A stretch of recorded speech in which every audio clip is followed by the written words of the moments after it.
Good evening and welcome to Premier League Live this Monday night as we round off Matchday 35 in the Premier League. After this weekend, just 3 games remain for our 20 Premier League sides looking to finish off on the best place that they can this season. Tonight, we watch a Crystal Palace side who are in the FA Cup final. For the second time in the last 9 years, they take on a Manchester City side that are still battling for Champions League football themselves in terms of league finish. That takes place in just under 2 weeks' time. But tonight, they want to get in as best a rhythm as possible, as Oliver Glasner put it before the game tonight. For Nottingham Forest, they need to get back into winning ways. Back-to-back defeats has them on the verge of missing out on Champions League football after what an incredible season it has been for Nottingham Forest so far. But tonight can get them right back into it. A win this evening will put them just goal difference behind 4th and 5th in the Premier League table. That's how tight it is, and we watch two sides with a lot still to play for in this season. Still a top half finish for Crystal Palace, and a record points finish is still available for Oliver Glasner's side. Let's have a look and see what the race for Europe looks like then coming into tonight's game. This is the way it stands from the 4 other sides already played this weekend. Manchester City, Newcastle, Chelsea and Aston Villa all there. Only one of those 4 teams failed to win this weekend. That was Newcastle in their 1-1 draw away at away at Brighton yesterday. But Manchester City, Chelsea and Aston Villa all picking up big wins means they're in a great position for themselves. But Aston Villa clinging on for dear life at the back there, as you can see, on 60 points. They've not really hit a great position, but of course European football will still be, of course, the target for Aston Villa. But as I say, look at this, how tight it is. Only 1 point separating 3rd, 4th and 5th, and just 4 points separating those 5 teams involved. Don't discount Arsenal out of this either. They're only 3 points ahead of Manchester City, so they're still in the mix. Arsenal, after their defeat at home against Bournemouth this weekend, so 67 for them. So the race for Europe is still very tight, but you would feel Nottingham Forest really do need a win tonight if they want to push themselves right back up into the mix. Let's have a look and see what has happened so far. So a few weeks ago we did the last 5 fixtures of the season for all of these sides. This is what it looks like then at 2 weeks on, and 3 out of the 5 of them won their first set of last 5 fixtures. Ipswich, Aston Villa and Everton wins for Newcastle, Man City and Chelsea. All on those. Nottingham Forest and Aston Villa both losing their respective fixtures on that list. Of course, Aston Villa were away to Manchester City. That was their only fellow battler matchup, and the same for Manchester City, according to the remaining fixtures for them. This weekend, the other 4, discounting Nottingham Forest, who haven't played yet, of course, who played tonight, have all gone unbeaten. So we'll see if Nottingham Forest can hold on there. Back-to-back defeats would really hurt them this season. It would really put them in a very poor position in terms of chasing for Champions League for the final 3 games, considering they've still got a fellow battler to come in Chelsea on the final day, but it could be wrapped up by then if it still goes the way it is. But remember, Chelsea and Newcastle still have to play each other next weekend, so it is still as tight as can be. Let's have a look at the remaining fixtures in terms of a calendar list for these remaining teams. The fixture in green there in Chelsea's column is their European games. They have that semi-final second leg against the Swedish side there this midweek, and then the possible final at the end of the season, but none of it collides between their Premier League games. If we look at Manchester City, they've Southampton away, Bournemouth at home, Fulham away for the remaining seasons.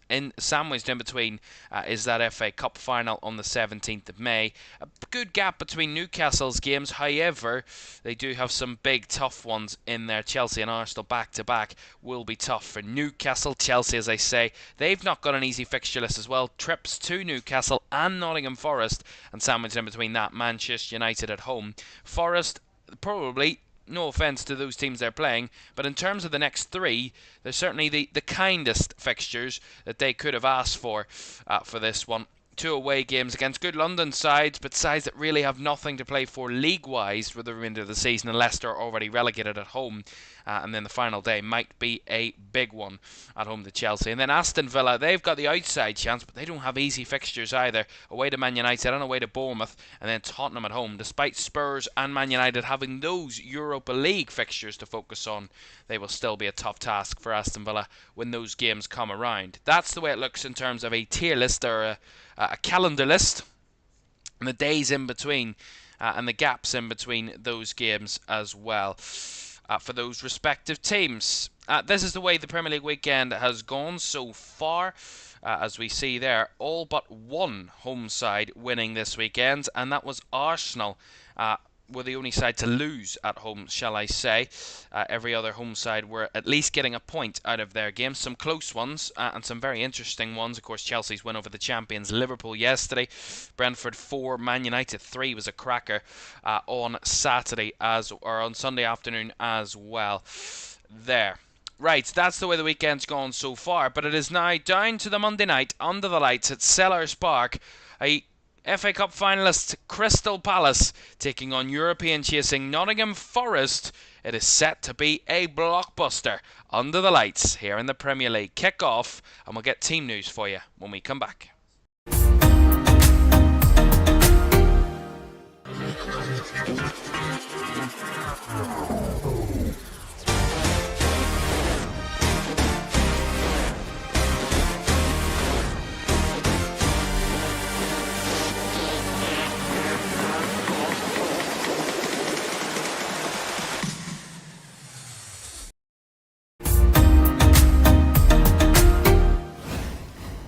Welcome back to Premier League Live for this one on Monday Night Football. It's Crystal Palace against Nottingham Forest. Let's have a look at the two teams then for this one, starting with the home side. Palace, Dean Henderson starts in goal. They've gone for a back 5/back 3 of Daniel Munoz, Chris Richards, Maxence Lacroix, captain Mark Gurhey, and at left wing back Tyreek Mitchell. In midfield is Adam Wharton alongside Daichi Kamada, who is further central than usual, a little bit deeper than usual, with a front three of Berrieza, Ismail Assar and Jean-Philippe Mateta, two of those front three scoring those great goals against Arsenal over a couple of weeks ago for Palace. On the bench for the home side, Matthews, Klein, Chilwell, Lerma, Hughes, Esse, Deveni, Nketiah and França. For Nottingham Forest, it's not been a good run of form. Back-to-back defeats for them in respective competitions sees them in a situation where they need to win and get themselves back in that top 5 conversation. Matt Sells is in goal. A back 4 of Ola Aina, Nikola Milenkovic, Murillo and Nico Williams in defence. Ibrahim Sangare is joined alongside Nicolas Dominguez in midfield, with Morgan Gibbs-White in the 10, Elliot Anderson further forward with Anthony Elanga on the opposite flank, and Chris Wood, their leading goal scorer, leading the line tonight for Forest. On the bench, Miguel Morato Toffolo, Bolly Yates Danilo, Awonyi Jota Silva and Ramon Sosa. No Callum Hudson-Odoi after he suffered an injury against Brentford on Thursday night, so he is not involved whatsoever for Nottingham Forest tonight. As I say, it's the FA Cup finalists Crystal Palace, who got ever so close to picking up their first ever major trophy in 2016 against Manchester United. It's Manchester City, their opponents, in 2 weeks' time, but they want to build momentum in the next 2 Premier League games for that FA Cup final. For Nottingham Forest, it's win and you're back in the conversation, but if you lose tonight, well, it's going to look a real tough task heading into the final 3 weeks of the season. Kick-off at Sellers Park between Crystal Palace and Nottingham Forest is next.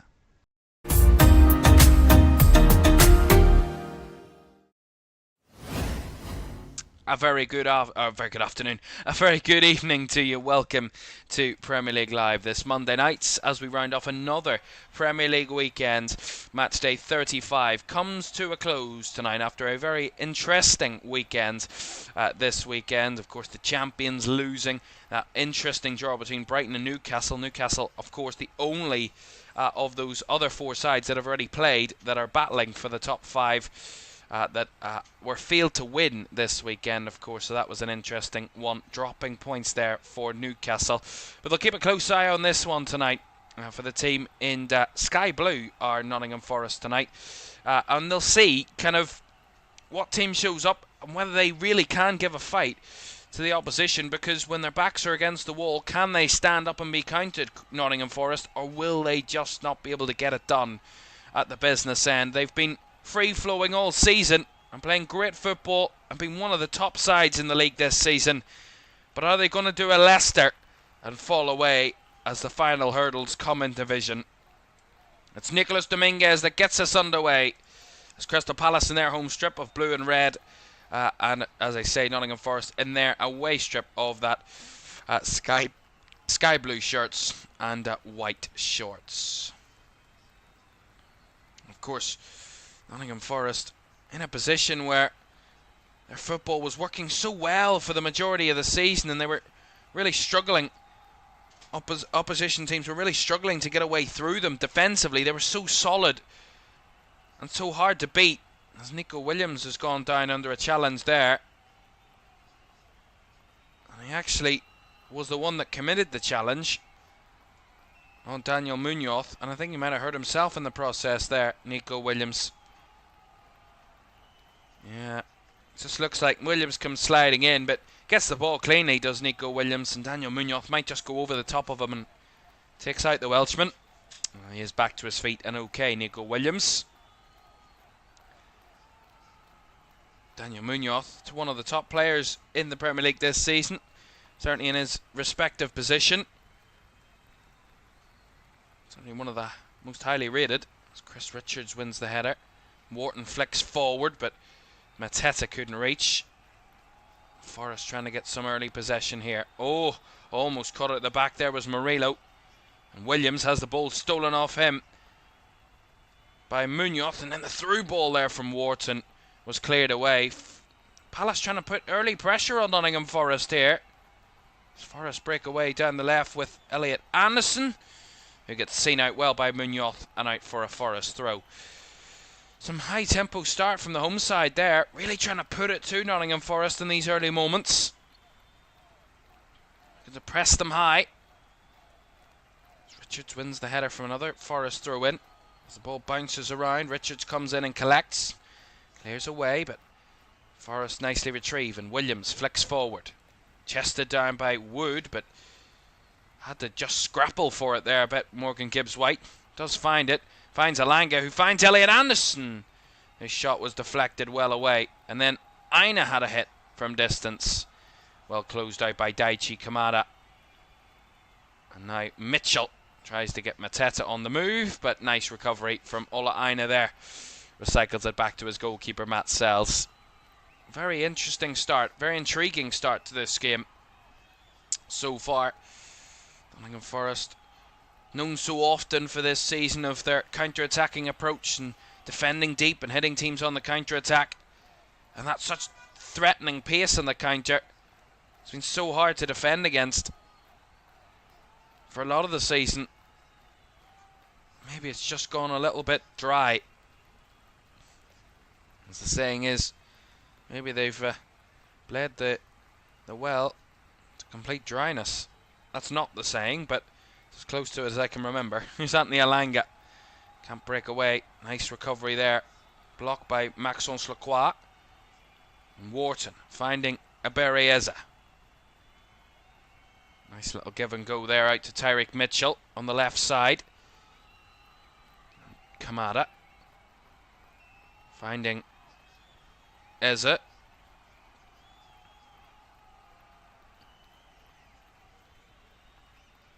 Daniel Munoz tried to squeeze it through for Ismail Assar, but it's bounced nicely for him, and challenge there from Nico Williams sees the ball out for another Palace throw down the right side. Early threat down that side from Crystal Palace. Daniel Munoz. Forest have a throw in to deal with here, which will be a long one from Chris Richards. Take this long throw down the right hand side.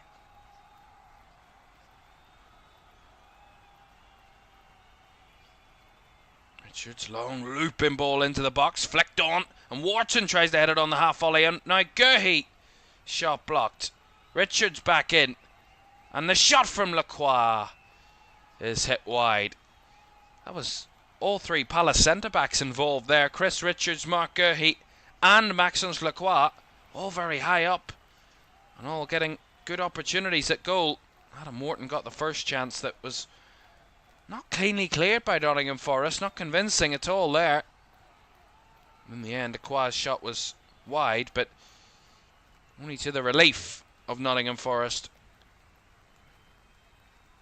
Here's Elliot Anderson.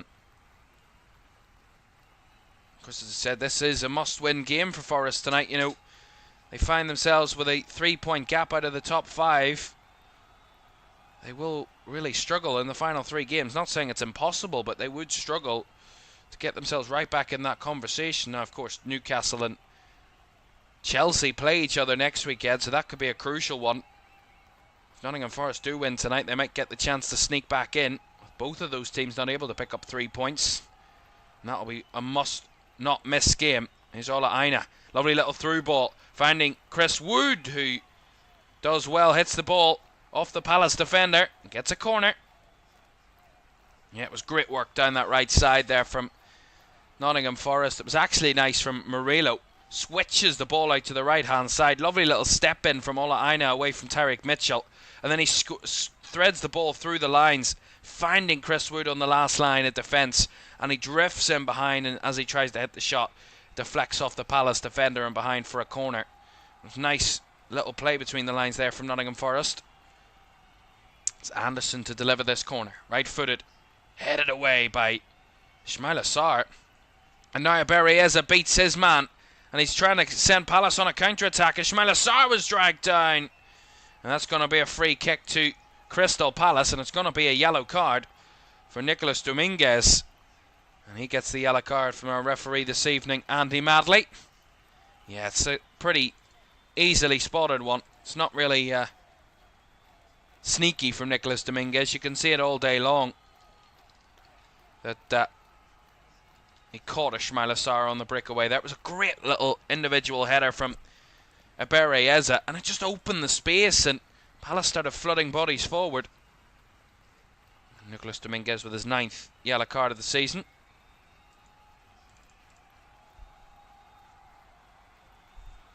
Long free kick round the back post. Header across by Gurhey, and then Richards couldn't get a clean one to it as Wharton tries to keep it alive. Wood clears it away. Wharton again. Wood helping out defensively as Anthony Alanga tries to play balance ball with a header there. But Mitchell comes and steals it away, and a lovely outside of the foot pass. Couldn't quite squeeze it through for Ismaila Sarr. And well cut out by Murillo. Very threatening game, both sides trying to be a bit more direct. Anderson does really well there, finds it out to Ola Aina. Dominguez back inside to his fullback. Nice little combination in the central areas there as Gibbs White comes away with the ball. And what's that game on Thursday night? And Nottingham Forest, of course, lost to Brentford, and it's one of those games where you felt Forest at home against a side that really mid-table of nothing to play for, Brentford, let's be honest, but against the side they probably would be hoping they could get 3 points against, to lose that game and not score in that game either, especially at home, would be a massive disappointment considering the chance, and maybe the door was left open for them. Maybe trying to apply the pressure on the teams coming into this weekend that Nottingham Forest weren't going away, but the defeat maybe just demoralised Forest a little bit and maybe actually motivated the other teams, the likes of Man City, the likes of Newcastle, even Chelsea, just to go that little bit extra further and get over the line, get the win, and show how big it is for them. Nico Williams tries to angle a ball in behind. Nicely cut out there by Munoz. Bit of space here for Wharton. Plays it out wide to Mitchell. Back inside to Daichi Kamada. Lovely little switch ball. Beautiful cross there by Kamada. And a roll on by Munoz into Ismaila Sarr, who was stopped in his tracks there by Nico Williams. And the ball goes out for a Crystal Palace throw down the right side.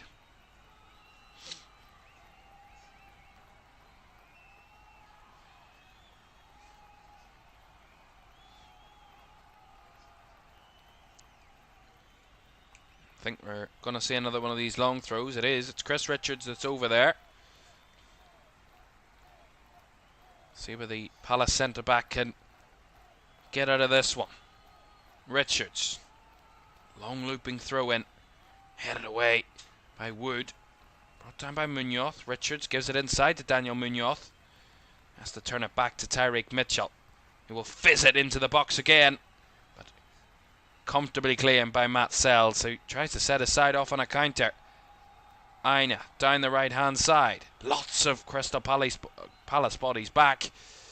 They really didn't need to make that foul. And Ola Aina was smart and wins Nottingham Forest the free kick. Down that right side. And they really didn't need to make that foul. Did Palace. There was just no one up with Ola Aina, and it spies a foul, gets a little breather for Nottingham Forest and gets them up the field a little bit. Exactly why Ola Aina did it. Here's Alanga. Williams. Gibbs White. Back to Ibrahim Singari. Gibbs White tried to roll it in behind, and they're battling for the ball in the air, but Kamada comes away with it for Palace. There's Eza. Wharton. Lovely little ball round the corner. Finding Daniel Munoz into space now for Palace. Try to square it towards the box. And the shot from Kamada. Took a wicked deflection. It will go behind for the corner, but Daichi Kamada a little bit deeper tonight alongside Adam Wharton in that midfield too, and maybe that's why he can just offer that extra little runner from distance that can unleash a strike.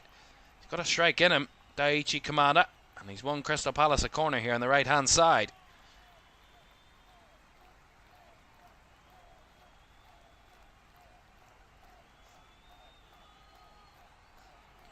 Goals from corners this season.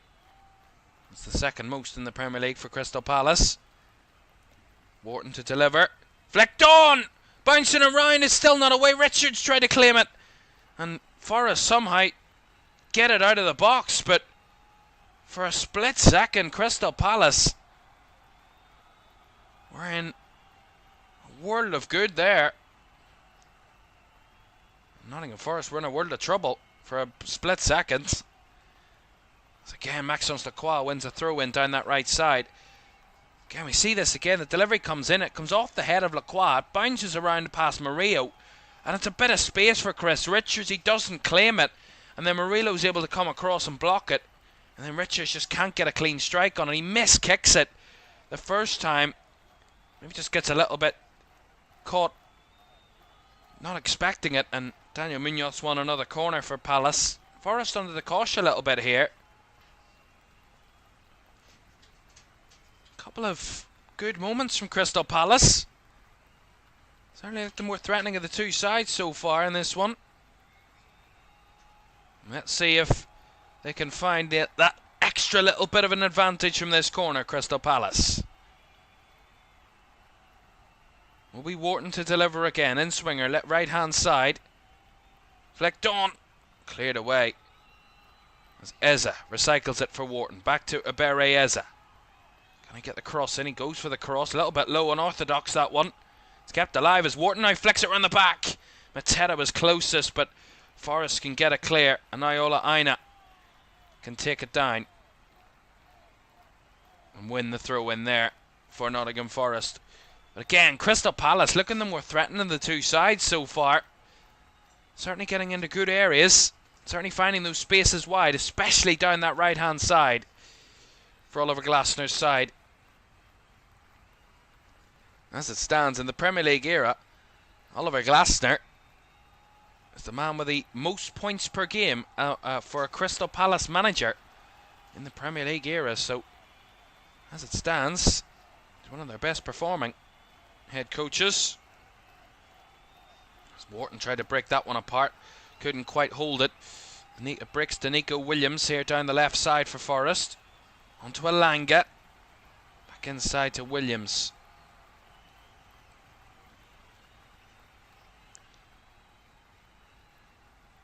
Just seems like Crystal Palace have got the spaces closed off.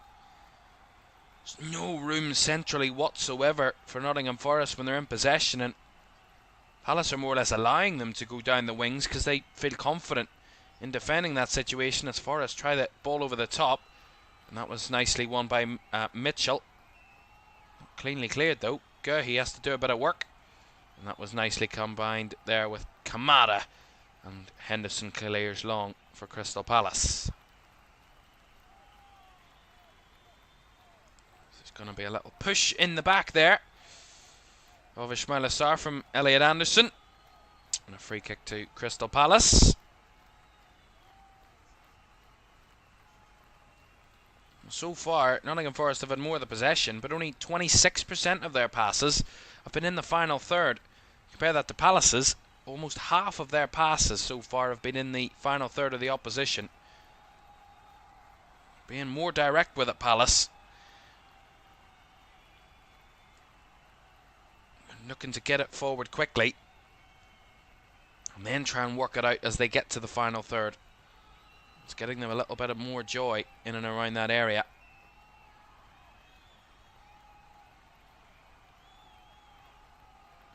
He with a lovely ball forward. Lovely from Mateta, who left it.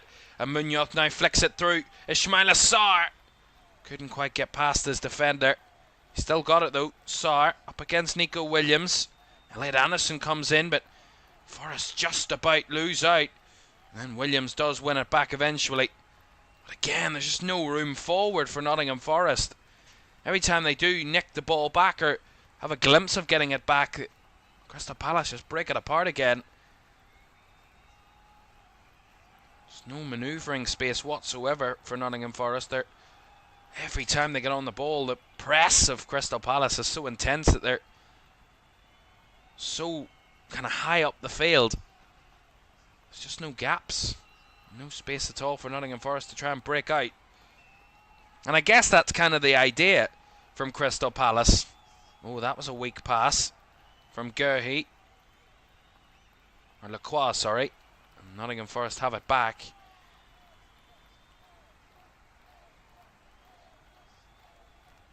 Williams. Murillo. Why to Nico Williams? To get on the ball a little more, but despite having more of the possession, they're not able to be as threatening. Forest. I think they just need to find a little bit of space up the field and sustain the possession up the field a little bit more. Oh, that's a weak back pass. Goodness me. Dean Henderson colliding with Tyreek Mitchell, and luckily Maxence Lacroix was back and he got it away, but the long ball there around the back, Ola Aina was in the problem maker.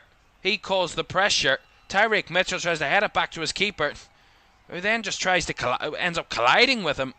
And Dean Henderson, that's a little bit lapse from Palace at the back there, and Lacroix can scramble it away for the long throw, but that was a little bit of chink in their armour. Long throw into the box there from Aina. Cleared away as it falls to Williams, whose shot was blocked by Ismail Assar. And Murillo goes back to Matt Sells. Maybe that's the little glimpse that Nottingham Forest need. Just give them that extra little bit of motivation and a little bit of confidence. Again, look at that. Elliot Anderson trying to spin on the ball as it moves. And again, well closed down as Adam Wharton has it now. Gerhi. Wide to the left, finding Mitchell. Gerhi again. No room whatsoever for Nottingham Forest. What is it? Have they just lost their mojo? Have they just lost their momentum that they've had for so often this season? It's not often where they look like they're disjointed or they look lost for opportunities. Nottingham Forest are a side that don't dominate possession.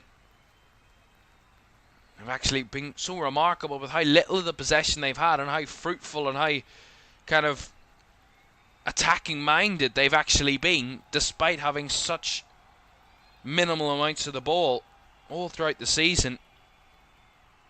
And so far tonight they've actually had more of the possession than Crystal Palace. Maybe that's why they're struggling a little bit more. They're not used to having so much of the ball, albeit it's only 54%. It's minimal in terms of difference between the two sides, but this moment in time, it's a little bit more than Forest probably wants. Here's Nico Williams. Gibbs White. Into Alanga. Back inside to Elliot Anderson. Excuse me. Goodness.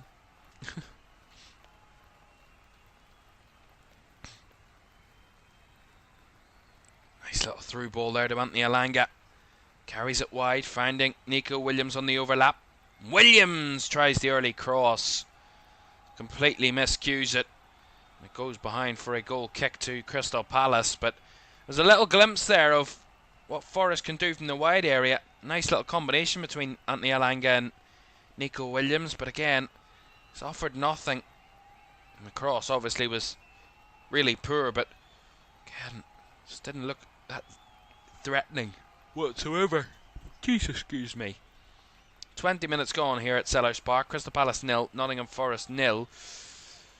Reminder for you, Crystal Palace in the FA Cup final, which we'll have live here on the 17th of May, which is was 2 weeks on Saturday there, so 12 days until Crystal Palace and Man City meet in the FA Cup final.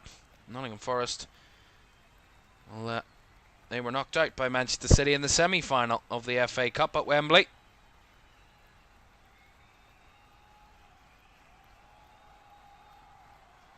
These two could have been meeting in the FA Cup final. Not a good clearance there by Forest as Eza couldn't spin away from his marker. And there, once again, Forest struggling to keep the ball. As that one goes out for a Crystal Palace throw. Off Anderson down that side. Goodness me, I don't know why I'm yawning so much. All of a sudden. Well, I gotta say, since certainly in the last 5 minutes or so, I think Crystal Palace haven't been progressing forward as quickly, or have been getting in as many of those early areas, or those areas they were getting in the first 5, 10, 15 minutes. Certainly it seems like Nottingham Forest have maybe just slowed the game a little bit more. There's a good battle down that side between Mitchell and Dominguez, which gets Dominguez to take this throw in for Nottingham Forest. Jean-Philippe Mateta certainly the top scorer for Crystal Palace. He scored that great goal against Arsenal in the 2-2 draw a couple of weeks ago. 14 goals for him this season in the Premier League. His last Premier League goal was that one against Arsenal in their last Premier League outing, of course. His last time he scored here at Sellers Park was in a 2-1 win over Brighton. Scored the opener on that day.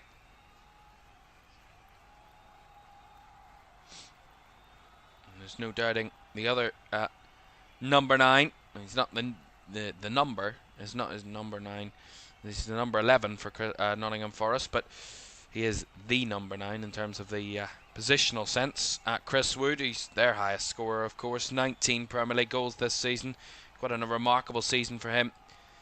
Has scored on an away game recently, away at Tottenham in a 2-1 win for Forest. That was their last win, of course, away at Tottenham. There's a Palace cross into the box there. Cleared away at the back post, and here's Elliot Anderson, the edge of his own box, trying to get it up the field. Trying to feed it into a space for Anthony Alanga. Chris Richards almost dealing with it. Got his head to it, but couldn't keep the possession. Gibbs White round the corner. Nice give and go between him and Sangari. And Gibbs White trying to go all the way through himself. But a sea of Crystal Palace bodies back there stopped him in his tracks. But there's a little bit more energy about Nottingham Forest in the last few minutes. A bit more belief about their play. As Gibbs White runs into trouble there with Kamada. And Mateta tries to break away now. Again, nowhere to be seen there. Easily brought back to Matt Sells by Ola Aina. Do get involved in the chat. Great to see Zayn with us again this evening for this one. It's great to have you all with us for this one. And lots more football to come every night this week. We have football for you tomorrow and Wednesday night, the Champions League semi-final second legs. Thursday and Friday night we have the Championship playoff semi-finals.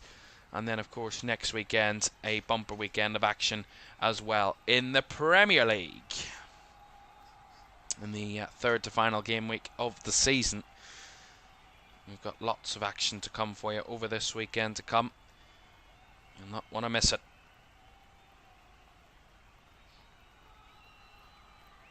Sunday's going to be a bumper day. There's a lovely ball over the top here for Gibbs White to chase. He tries that cross. He puts far too much on it though. Although it's not gone out of play actually.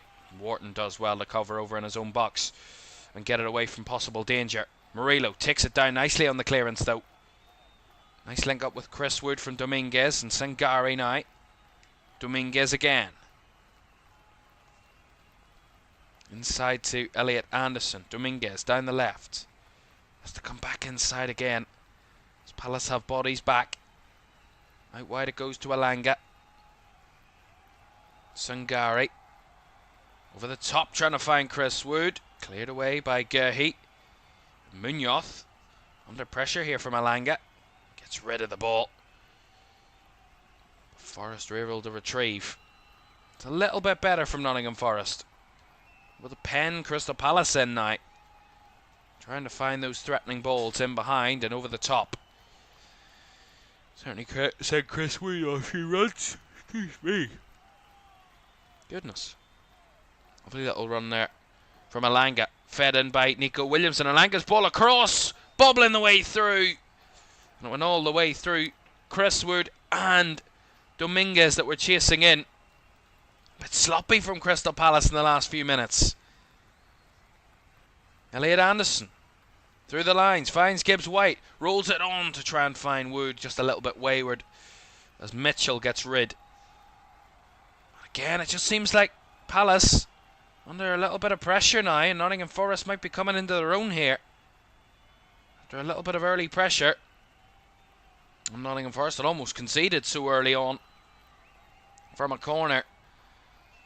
Started to get a bit of rhythm in their game. Nico Williams brought down there by Daniel Munoz. And referee Andy Madley points for a free kick to Nottingham Forest. I would have a feeling that battle will continue all night between those two. You can see the way the momentum of the game has changed.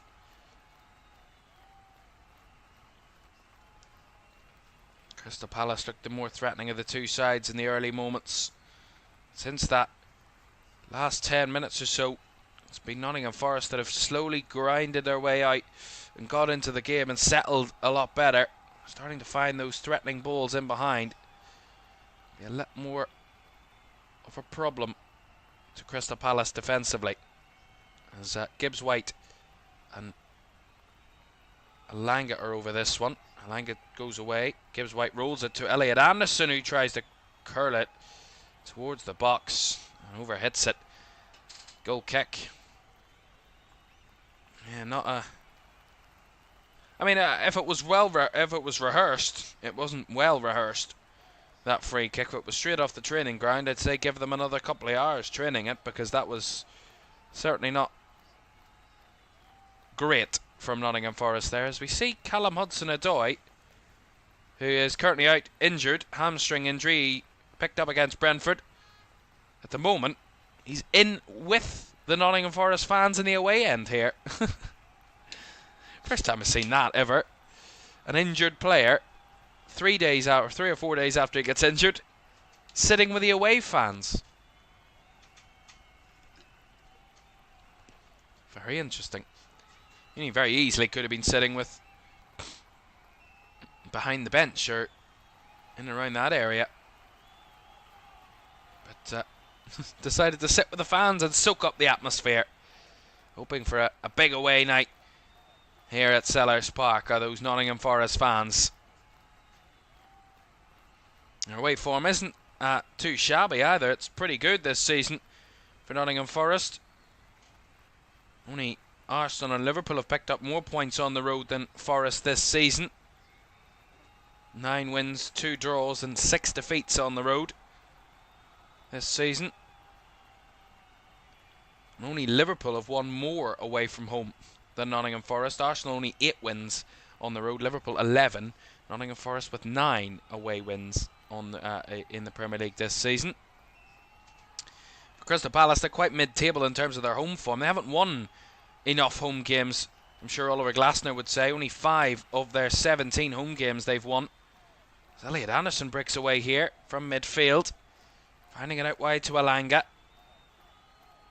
Now Williams, 30 minutes gone. Crystal Palace 0, Nottingham Forest 0.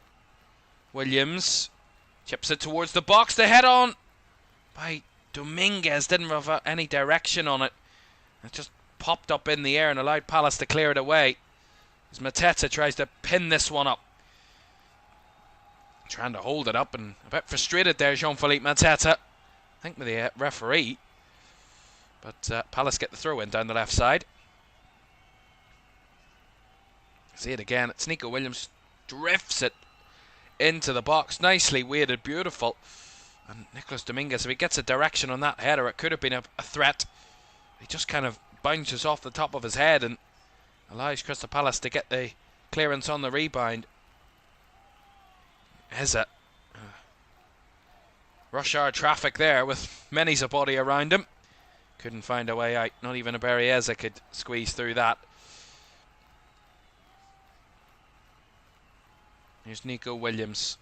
Of course, what a feeling it is for Crystal Palace to get to an FA Cup final. Of course, as I said, they were in the 2016 FA Cup final. They actually led that FA Cup final against Manchester United and, of course, ended up losing that game in extra time. I think it was Jesse Lingard that scored the extra time winner for Manchester United on that day to seal the FA Cup for United. But Crystal Palace might have the chance to face against another Manchester team and win their first ever major trophy on the 17th of May. Of course, knocking out a decent kind of Aston Villa side as well in the semi-final. I mean, Aston Villa look really poor and really lackluster. There's more credit to Crystal Palace rather than criticism of Aston Villa. They made them look silly, made them look poor on that front. In terms of their honours, they have been runners-up in the FA Cup twice at Crystal Palace, 1990 and then the 2016 final. They both finished. That's their only kind of recognisable moments in cups. Of course, they've won the second tier of English football a few times. Twice. They've won the playoffs a number of times as well. And the last time they actually won any sort of final, Crystal Palace, was 2013 in that playoff final to get into the Premier League, and they beat Watford on that day by a 1-0. Wilfried Zaha was the man of the match, as you could expect on that day. Here's Kamara finding Munoz on the overlap, but this cross well blocked and seen out of play there. As Wharton picks it up in midfield. Can't hold on to the ball. Felt he was pushed over, but the referee sees no foul as Alanga breaks down the left side. He's got Lacroix for company. Alanga stopped in his tracks a little bit. There's nowhere really to go but backwards there, Anthony Alanga. As Nico Williams tries to rescue something forward and wins a throw in off Ismaila Sarr. Funnily enough, in that season that Palace won the playoffs, Brighton were also still in the Championship, as were Leicester in the Championship that season. Both of those sides were beaten semi-finalists in the playoffs that season. And as I said, in that 2016 FA Cup final for Crystal Palace,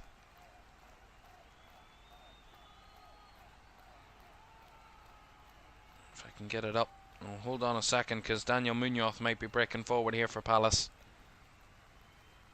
Played it inside to Wharton. Across now to Kamara.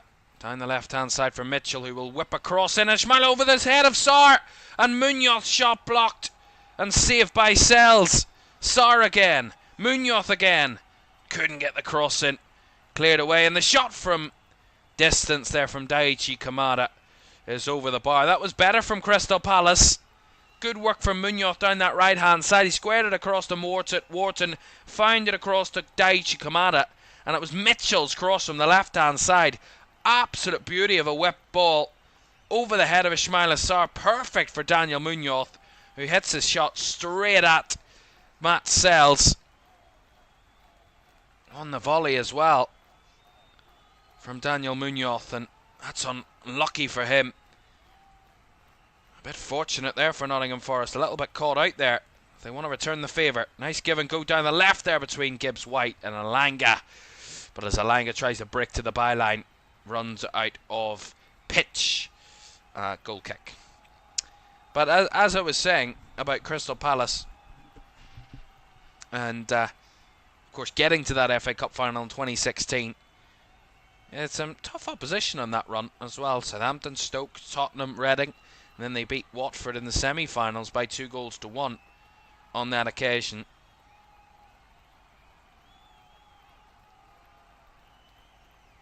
Let's give me a full detail. I don't want to know the full detail of the match.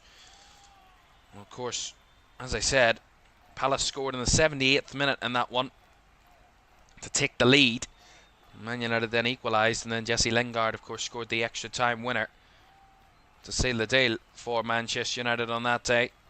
That was the 21st of May 2016, so almost 9 years to the day between the two finals for Crystal Palace. And can they have a differing result this time?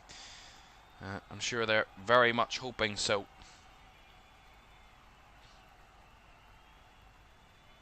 Alan Pardew was the manager back then for Crystal Palace. And as I was saying about Oliver Glasner and his great form as Palace manager, certainly in Premier League terms. So here's Ismail Assar breaking away, brought down again. And it's going to be Ibrahim Sangari, and I think he might get a yellow card too, just like his fellow midfielder did very early in the game for a foul on Ismail Assar. And Andy Madley, I think, is not going to give a yellow, and I think he's explaining to Mark Gahey why he's not going to give a yellow card there.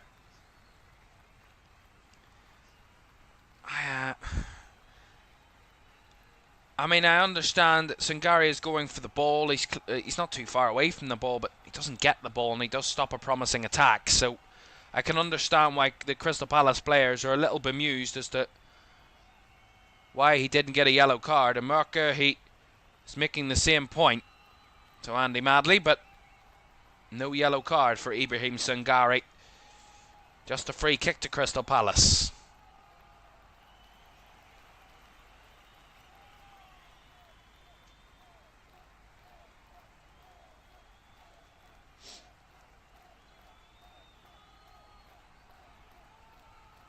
Zabere Eza is over this free kick. Chips it round the back post, looking for Lacroix. And the header cleared behind by Chris Wood for a corner.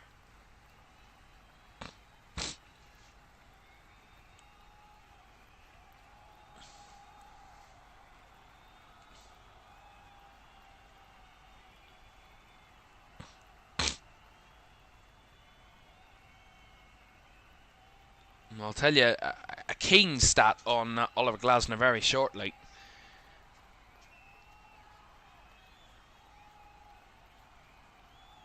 And when this Palace corner gets delivered, Wharton, left-footed delivery again, round the back post, and the header across goal goes wide, but the referee had already given a foul for Nottingham Forest in the middle. There was a little coming together there between Lacroix and Gibbs White, and Sangari was also down in the middle there, so free kick to Forest. As I was saying about that Crystal Palace stat, so Oliver Glasner, of all of the Palace managers that have managed at least 50 games in charge of Palace, Steve Bruce is the highest in terms of win percentage, but he's only managed 18 games, so that's not fair, because the amount is not fair enough. That's not a wide enough scale. But of the Palace managers in the club's history that have managed at least 50 games, Oliver Glasner ranks third for win percentage. Only Fred Mavin and Dave Bassett have a higher win percentage than Oliver Glasner in Crystal Palace's history amongst Palace managers that have managed at least 50 games. 46.43. Won 26 of his 56 games in charge of Palace so far, which is nowhere near a certain amount of different managers that have managed, I mean, well over 600 games, 500 games. Many's a different amount of games for Palace over the years. But in terms of those that have managed at least 50, he ranks third for win percentage. Free kick here for Forest. The ball delivered across the box. And it was at the back post that Elliot Anderson hit the side netting. Chris Wood's claiming a foul in the middle. See this again, nice little combo. And Gibbs White with a whip ball in. Wood felt he was dragged down there by Munoz. I don't think there's much contact in it. Is there enough there for a foul? I'm not too sure. I mean, I can see why Chris Wood's annoyed, and I can see there was a pull on him by Munoz, but is it enough to put Chris Wood to the ground? Looks a little bit soft to me. VAR is James Bell tonight, and he has, I think, come to the same conclusion. It looked a little bit soft, and in my opinion, certainly not a penalty. And Chris Wood went down a little bit easily there, trying to buy the penalty, and that wasn't given, and correctly so. 4 minutes of the first half to go, still goalless so far. Not many goal-mouth moments in the game overall. Only one shot on target in the game overall. That was Crystal Palace that have had the only shot on target in the game. But not many shots in front of goal at all night. And Daniel Munoz is the only player to have a shot on target tonight for either of the sides. That shot that was well saved by Matt Sells. That's the only shot on target of the night. Loose ball in the middle there from Forest. Kamada out wide to Mitchell, who whips an early cross in, looking for Ismail Assar, and then Munoz was there as well, but evaded both players. Forest can come away with it. Long ball kicked there by Anderson. Calls a handball on Mark Gurhey there by Chris Wood, and a few in Forest blue. But those claims waved away by the referee Andy Manley. We'll see it again. I mean, it does come off his arm, but his arm is as down by his side as he can get it. I mean, if that's a handball, then really you just cut people's arms off now. Because, I mean, that's just ridiculous. Would never be a handball. It's just a throw in to Nottingham Forest. Wood with the throw, or Wood headed down from the throw in. Anderson. Sangari, and Williams has to return it back to Murillo. He goes chipping it over the top to Alanga. Beats his man, but he was offside. Anthony Alanga.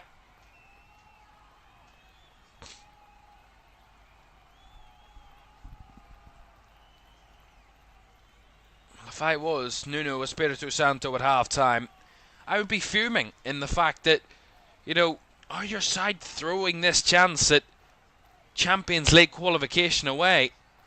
You know, it's something that doesn't come around very often, and for a side that was battling relegation for the last 2 seasons in the Premier League, they've had the season they've had, a chance with 4 games to go to try and steal a top 5 space in a Champions League finish.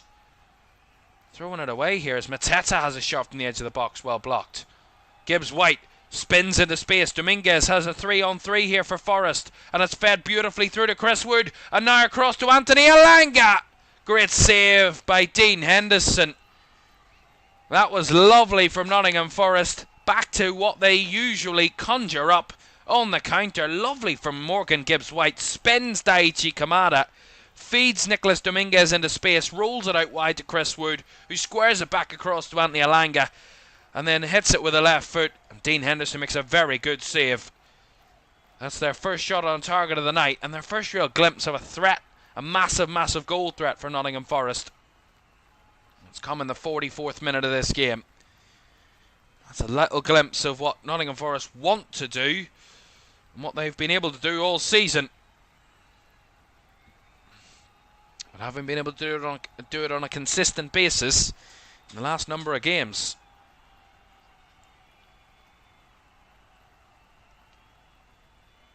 Here is Ismail Assar. Game's opened up a little bit before half-time. Munoz cross. Way by Murillo. Langa pressing Chris Richards. Gerheat. His flick-on header was brought down by Chris Wood, but then again, a collision there, and Mateta let it roll off his right foot there. As Richards wins the header again, brought down by Kamara. And back it goes to Mark Gerheat for Crystal Palace. So there will be one additional minute at the end of the half. Be a very intriguing dressing room conversation, certainly from the away side at half time, but maybe for the home side, one or two chances that they probably could have done better with in this first half. They could have the lead as well. It's Ismail Assar's delivery too close to Matt Sells and easily smothered by the Palace, or by the Forest goalkeeper. See this Forest move again. It was just gorgeous. I mean, if Alanga had actually found a corner, it would have been 1-0, but he just whacks it. Gets pace right behind it rather than the accuracy, and it's a good save by Dean Henderson, but probably one he should be making from that sort of distance. And that he does, but maybe should have been done better in the finish there, Nottingham Forest. Because there is the half-time whistle from the referee, Andy Madley. Both sides, both goalkeepers have had one big opportunity to make a big save, and that they have. Not many goal-mouth actions in this first half, but one thing is for certain. It's Crystal Palace that you would probably say that are holding Nottingham Forest. And Nottingham Forest just a little bit out of sync, as they have been in recent days and weeks. And they have work to do if they want to get back towards that top 5. Half-time at Sellers Park. It's Crystal Palace 0. Nottingham Forest 0. We'll analyse the first half when we come back.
Welcome back to Premier League Live. Half time at Sellers Park. It's Crystal Palace 0, Nottingham Forest 0. Neither side were able to get a goal in that first half, but both had big chances, or big individual chances. Just one solitary chance for each goalkeeper to make a big save. Of course, Daniel Munoz's chance for Crystal Palace, their best opportunity of that first half, and then this chance that I'm just seeing again for Anthony Elanga. It was beautiful counter-attacking football from Crystal Palace, or from Nottingham Forest, sorry, that we see so often from them this season, and a lot of their goals come from these late kind of breaks on the counter-attack when there's lots of bodies around them, but they've just got such precision in the way in which they counter-attack that they always have a space or a little gap open to find that teammate to keep that counter-attack going, and in the end Anthony Elanga has the shot straight at Dean Henderson, really, as I see it again. And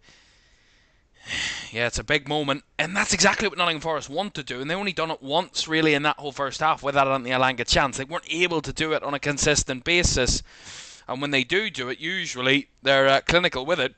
They weren't clinical on that occasion. At the moment they're just struggling a little bit with that rhythm, Nottingham Forest. But I would say Crystal Palace have held their own, and probably more than held their own in that sense.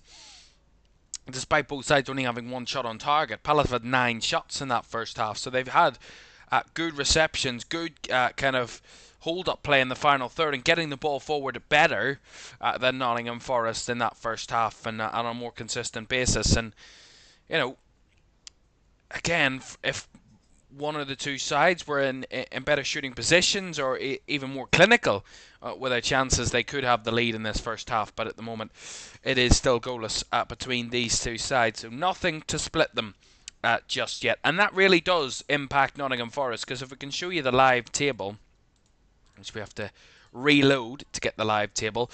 But really, you know, they started the night 3 points adrift of the top 5, did Nottingham Forest. They have a worse off goal difference, so they really can't afford to be dropping points, as well as not having a great goal difference against the other teams alongside them. Let's show you this live table then. This is the way it stands. Nottingham Forest on 61 points if they draw this game with Crystal Palace. That would put them 2 points off the top 5, with the same number of amounts of games played as the teams above them. Now, of course, as I said, Newcastle and Chelsea both play each other. They play each other at the weekend, so that means there is a glimpse back for Nottingham Forest if they can win their next game. If they draw this one, win their next game, and hope that Newcastle or Chelsea, either both of them, drop points, or at least one of them loses at that game when they play at St James's Park at the weekend. So they're not out of it, but I think it would be a real difficult one for them to overcome. I mean, you look at the goal difference from those teams above them, they're all 20 plus goal difference. Nottingham Forest goal difference is 12 at the moment, which isn't awful, but if you want to be competing with those other sides, you do need to improve on that. And I think if it does come down to goal difference, I don't see Nottingham Forest getting the Champions League. Obviously down to that factor of their goal difference being so separate from the rest of the teams in and around them. I would say the same about Aston Villa. These two need to find a better points tally than those above them, and not have to not worry about goal difference. Goal difference would be irrelevant to them in the situation that we stand, because they would still finish behind those teams above them, even if they were on level points, and that's the way the goal difference stands. And even look at the goals scored. I mean, those three sides above Nottingham Forest and Aston Villa have all scored 60 plus goals. Those two are in the 50s, which isn't, as I say, again, it's not bad. But again, it's just not to the level that those teams above them are at. And I would say, in talking about that top 5 race, Arsenal are not done and dusted. I said this before. I think I said it before the weekend, maybe on Friday night with Manchester City in the Man City game. And I said Man City are only 3 points off Arsenal. Arsenal have got a Champions League semi-final to focus on, and that's probably why the Bournemouth game slipped away from them, despite naming a very strong side, Mikel Arteta, in that one at the Emirates on Saturday. They fell to that only second home defeat of the season in the league to Bournemouth, of course, and maybe it was slipping their mind, but the last thing Arsenal need on their hands is have to worry about the league and the Champions League at the same time towards the end of the season. I do think Arsenal will still be comfortable and fine, and it really doesn't matter in the grand scheme of things what position in the top 5 you finish. It's about finishing in the top 5 and getting Champions League for all those teams. It doesn't really make a difference as to your coefficient or whatever that is and where you finish. It's just about finishing in the top 5. But for Arsenal, if they don't finish second, this really will be a damning league campaign for them, considering this was the season they were expected to be the champions at the start off, and certainly competing. If Man City aren't there, they were the ones expected to pick up the pieces, and this season they really didn't. And if they end up now dropping out of second, then that really would be a massive blow and a massive headline maker for Arsenal this season. But again, as you can see there, they are in a comfortable position at the moment, but it's not going to, if they keep on the run that they're on, if they don't keep picking up points, crucial points at that, Arsenal, they could be very easily caught by the teams below them, having failed to win any of the last 2 Premier League games of Arsenal, and then they head to Anfield next, then host Newcastle before they go to Southampton. So the next 2 for Arsenal are not easy either. But we'll not talk about Arsenal for now at this moment in time. We are almost ready for the second half between Crystal Palace and Nottingham Forest. It's goalless, and we're hoping for goals in the second half because so far both have had one massive chance, but both goalkeepers stepping up to make those saves. Well, let's hope for some goals in the second half. We'll join us for that in a couple of minutes.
Welcome back to Premier League Live this Monday evening here in LFS. The second half between Crystal Palace and Nottingham Forest is on the way in just a moment. Don't forget though, as you would have saw during that break there a few moments ago, we have big Champions League action. Who will our finalists be for 2025? Well, we'll find out in the next 48 hours, because tomorrow night we're headed to San Siro. Look at this for a match-up tomorrow evening at 8 o'clock.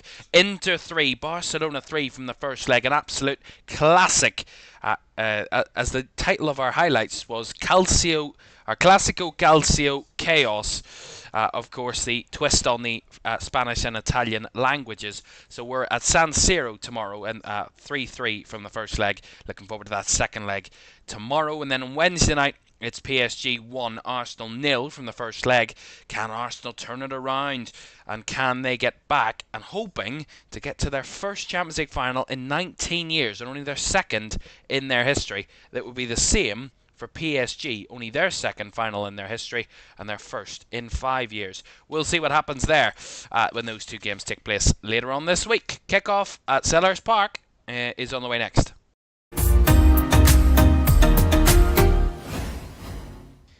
Right, ready to go. Players just returning to the field. Don't forget to like, subscribe and turn on post notifications if you haven't done so already. That will be greatly appreciated. Nottingham Forest will be outside the top 5 no matter what happens tonight because of goal difference and after the weekend's results, but they can get themselves within touching distance if they can turn this, what would be draw, into a big, big victory for the visitors this evening. And it will be some exciting final 3 games of the season. Final 3 match weeks of the season when we get going for those. Of course, the final day of the Premier League. If it comes down to that point, we'll have that live here on LFS for you from 4 o'clock on Sunday, the 25th of May. I'm really looking forward to that whenever that comes around. Of course, that will be the day Liverpool will lift the title and be achieving and getting their medals. And will it be the day that Forest get in the top 5 and get Champions League football? Well, they need to try and get through this one before they need to even think about the final 3 games of the season. And so far, Crystal Palace have kept them more than honest in that first half. Still very much a lot of work to do for Nottingham Forest. And despite the fact that they've won 18 games this season, still not enough so far. Here's Gibbs-White on a breakaway, the first of the half. Finding Anthony Alanga further inside, and Alanga trying to return it to Gibbs-White, but Lacroix there to cut it out. That was much better already from Nottingham Forest. Good breakaway by Gibbs-White, feeds it out wide to Alanga, who's much further inside than earlier in the half. He was, or in the first half, he was much wider, much more narrow this time, Anthony Alanga, and he wins the corner for Nottingham Forest off the Crystal Palace defender. And Alanga, who won the corner, will take the corner. Right-footed from the left side, headed away at the near post by Sarr, and then going to be a foul and a free kick to Crystal Palace as Kamada was brought down by Nicolas Dominguez.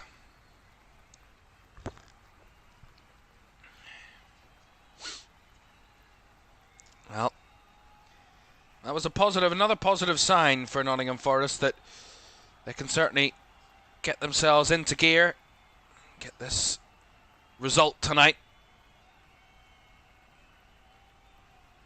Because we haven't talked about Crystal Palace in Europe. Obviously, if they win the FA Cup, they would be in a European spot. And in the unlikely event that 8th becomes a European place, which looks unlikely, they would also get a European spot if that becomes the case, which they can still do mathematically at Crystal Palace.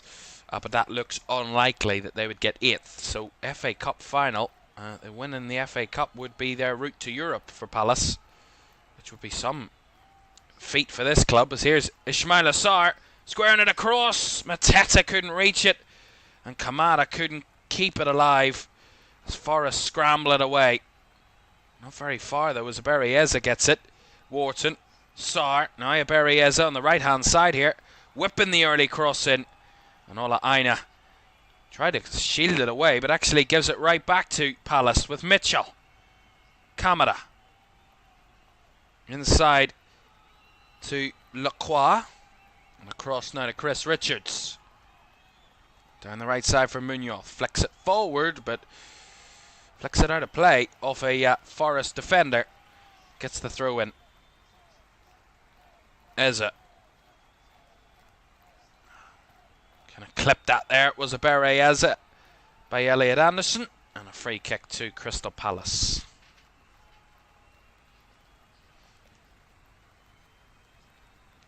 Well, Crystal Palace have never finished higher than 10th in the Premier League. That's something that's still on the cards for them. 10th is their highest ever finish. Munoz cross, and Sarr's header is gone wide. That was lovely from the free kick. Played off by Eza down the right side for Daniel Munoz. Whips a ball in, and at the near post, Sarr gets in front of his man. And Nico Williams, and he heads it just wide of the right post there from Ismaila Sarr. Palace find themselves tonight, starting the night, 7 points off 10th place Brighton. That was with 34 games played, so they still have 12 points left to play for coming into tonight. So they're still very much in the battle for that 10th place. Our Palace, and that's a lovely move, and Ismaila Sarr! Great save by Matt Sells. Smothered it. And a big, big moment there. And now Aina skips away from a challenge. Defence turns into attack for Forest again. And here's Chris Wood. Can he get the finish? Oh, it's deflected and gone wide. My goodness, end-to-end stuff. It was Crystal Palace with a golden opportunity at one end. And Ola Aina with a golden ticket right up the other ends. And Chris Wood breaks into the box. Hits the shot with the right foot and it deflects off the inside of Maxence Lacroix's leg. And goes behind for the corner. Both sides again. Mere inches away from an opening goal. And now it's Forest to take this corner.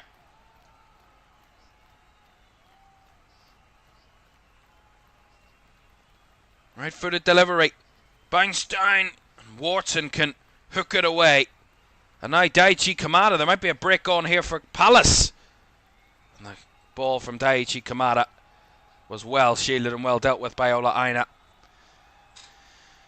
That was Nottingham Forest at their blistering best there. And Ola Aina charged forward, skipped away from a challenge, and 14 seconds it took from the save from Matt Sells till Chris Wood having that shot up the other end. Blistering best from Nottingham Forest. And that's what they can offer. That's what we know them to be this season.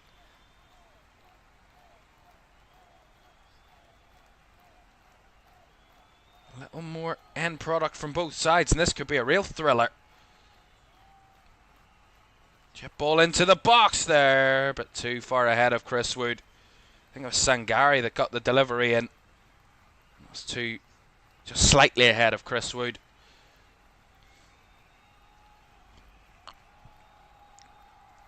Kearney says, great stream, thank you very much indeed for that. Here's Daniel Munoz down the right hand side.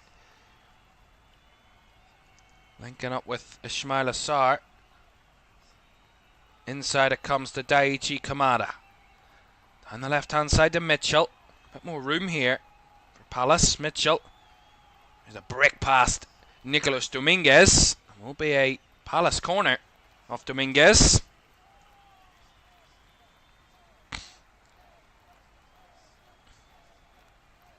Look at this again. Beautiful from Wharton. Beautiful from Eza. And then the through ball to Ismail Assar. Takes it onto his left.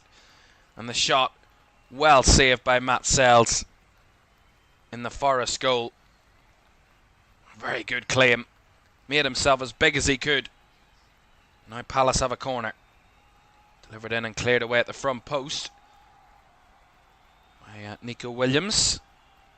Throw in down the left hand side here for Palace. As Matt Sells trying to rehydrate himself. They're in his own net. After another big call up for him.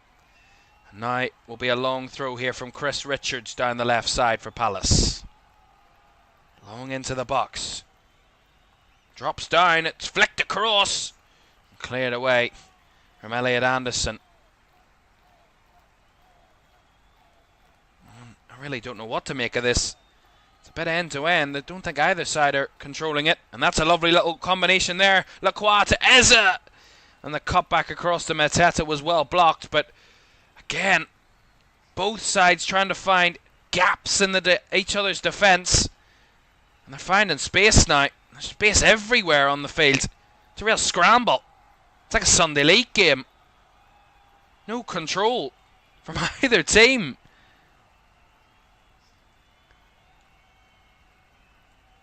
Gibbs-White. Nice takedown. Finds Alanga. Rolls it on beautifully for the overlap. Here comes Nico Williams down the left-hand side. Rolls it on, trying to find Alanga. Turns into space. Anthony Alanga gives it back to Williams. Cuts it back to Sangari. And now inside to Milenkovic. As Palace drop a little bit deeper, sitting in. Trying to soak up the pressure on this move from Nottingham Forest. Anderson chips across, finding the run of Dominguez. Comes back wide. Williams goes for the early cross. Gibbs-White was in the middle, too high for him. The ball is cleared away by Palace. Only as far as Nico Williams, who hits one himself. And that one was straight, low and hard, but right at the Crystal Palace goalkeeper in Dean Henderson. There's an issue here for Adam Wharton, who's in a bit of bother, but should be okay to continue.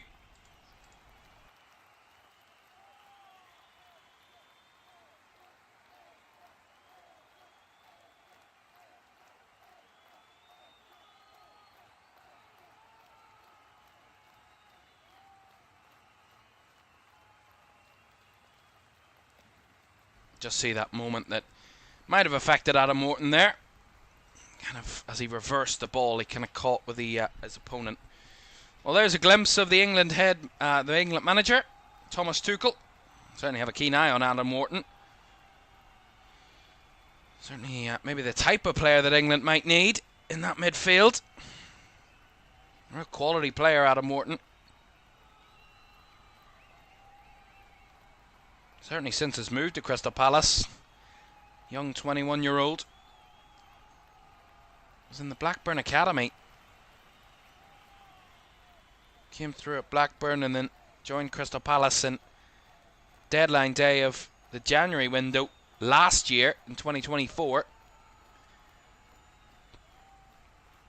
And the season has played his 19 appearances before tonight in the Premier League this season. Adam Wharton.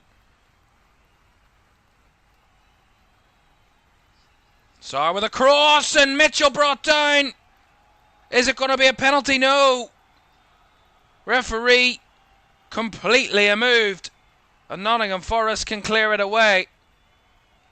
Just as I was checking the stats for Adam Wharton, the cross came in. I have to see a replay of that again. Mitchell's gone down. Palace are fuming. See this again. Lovely ball in. Just Dominguez that's there. Yeah, does he get there ahead of his man? Yeah, I think that's not a foul. Well, actually, does Sells get the man?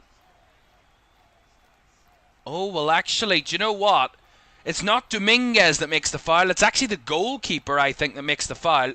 And I think this will be a penalty. And Andy Madley's being called to the screen. And it's Matt Sells that gets a little bit crazy. Dominguez does well. Tries to block the ball. And it's actually Mitchell slipping over the ball. And he just carries himself in. But Matt Sells comes crashing out trying to win the ball. And completely cleans out Tyreek Mitchell. I think that's a penalty. It's reckless from the goalkeeper. I get he's trying to come out to win the ball. But he gets none of the ball and takes all man. And it's not Dominguez that makes the foul. He does as pretty well as Nicolas Dominguez could do on that occasion. And I think this is going to be overturned. No penalty on field. But Andy Madley, the referee, called over to the screen by the VAR James Bell. And he's now checking the monitor. And we'll see what the decision is here. Matt Sells might have a big save to make in a moment. And that he will, because it's a penalty to Crystal Palace. Andy Madley explaining the decision to the Nottingham Forest players. And Matt Sells is the one that committed the foul on Tyreek Mitchell. And it is a penalty kick to Crystal Palace. I mean, it's written all over Matt Sells' face. He's as guilty as a murderer in court. And he's going to get himself a yellow card for that challenge.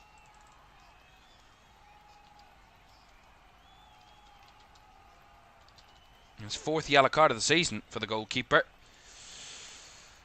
Well, Bereza stepping over it. Crystal Palace had a penalty against Villa at the weekend in the FA Cup semi-final. Mateta hit the woodwork.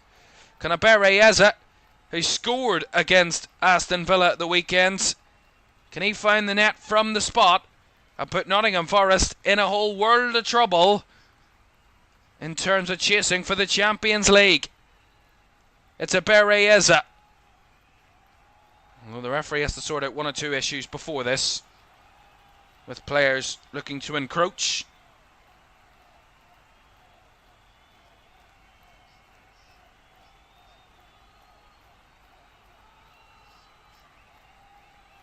It's a Bereza from 12 yards. At Sellers Park, up against Matt Sells. to give Crystal Palace the lead. Bereyeza scores! Puts a bit of height behind it, and a lovely finish into the bottom left of the nets, and Crystal Palace have the advantage. They break the deadlock from the penalty spot, and Nottingham Forest's hopes of Champions League football might just be washing itself down the drain, and at the hands of Crystal Palace. They might not want to come back to London anytime soon, Nottingham Forest. It was a London club that beat them on Thursday night, and it might just be a club from the capital doing the same again on Monday night. And it's a Bereyeza with a lovely finish. He may have missed a penalty recently, but it did not show for 1 second in that strike. Too high to pick from the keeper, who dived low and hard to his right-hand side. And he couldn't keep it out, Matt Sells. He was the one that made the decision to come crashing out, and he committed the foul that gave Crystal Palace a penalty that gives them the lead. Palace 1, Forest 0. And that's a Bereyeza's 5th Premier League goal of the season. And they've made a change in the process there, Crystal Palace. So Adam Wharton has just made way for Will Hughes, and Crystal Palace make that change in midfield then.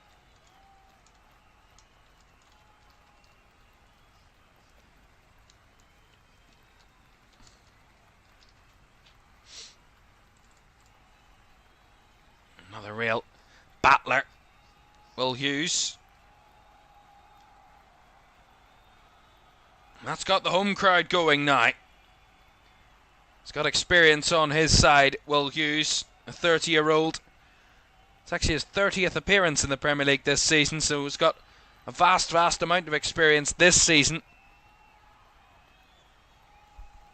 for Crystal Palace. Of course, not only this season, he's been at Palace for the last number of seasons since joining in the summer window in 2021 from Watford.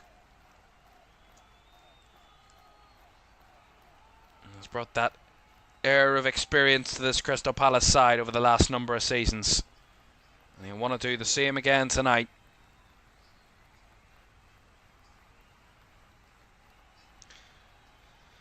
Ball over the top here for Forest. Alanga does keep it in play.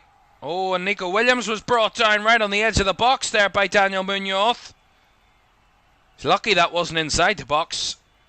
That would have been a penalty. It's just a yellow card for Daniel Munoz and a free kick to Nottingham Forest, but that was late from the Palace defender there. Yeah, the ball got away from him when Alanga got it away, kept it in play, and then slate lunge towards Nico Williams. Yeah, he's nowhere near it there, Daniel Munoz. And that's his 10th yellow card of the season for him. It's a chance for Forest here from this set piece. Try and get themselves back on level terms within a couple of minutes of going behind. Not quite a penalty. A free kick will probably have to do. It's the free kick delivered. Oh, what a save from Henderson. Good, great, really good save. It was Anthony Alanga, right-footed, whipping it round the back. Would it have gone wide? I think it might have just snuck off the inside of the post, and Dean Henderson had to come, didn't know whether it was going wide or not, and he had to be 100% sure. As the corner delivered in, cleared away. Williams, edge of the box, low and hard, deflection, takes it in! And Nottingham Forest are level. Only a couple of minutes between the goals. And might they be not dead yet? Murillo thinks it might have come in off him, but it doesn't matter.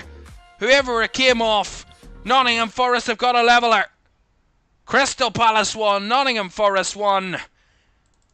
This game has come to life. And maybe Nottingham Forest aren't dead yet in this Champions League race. Comes from a corner.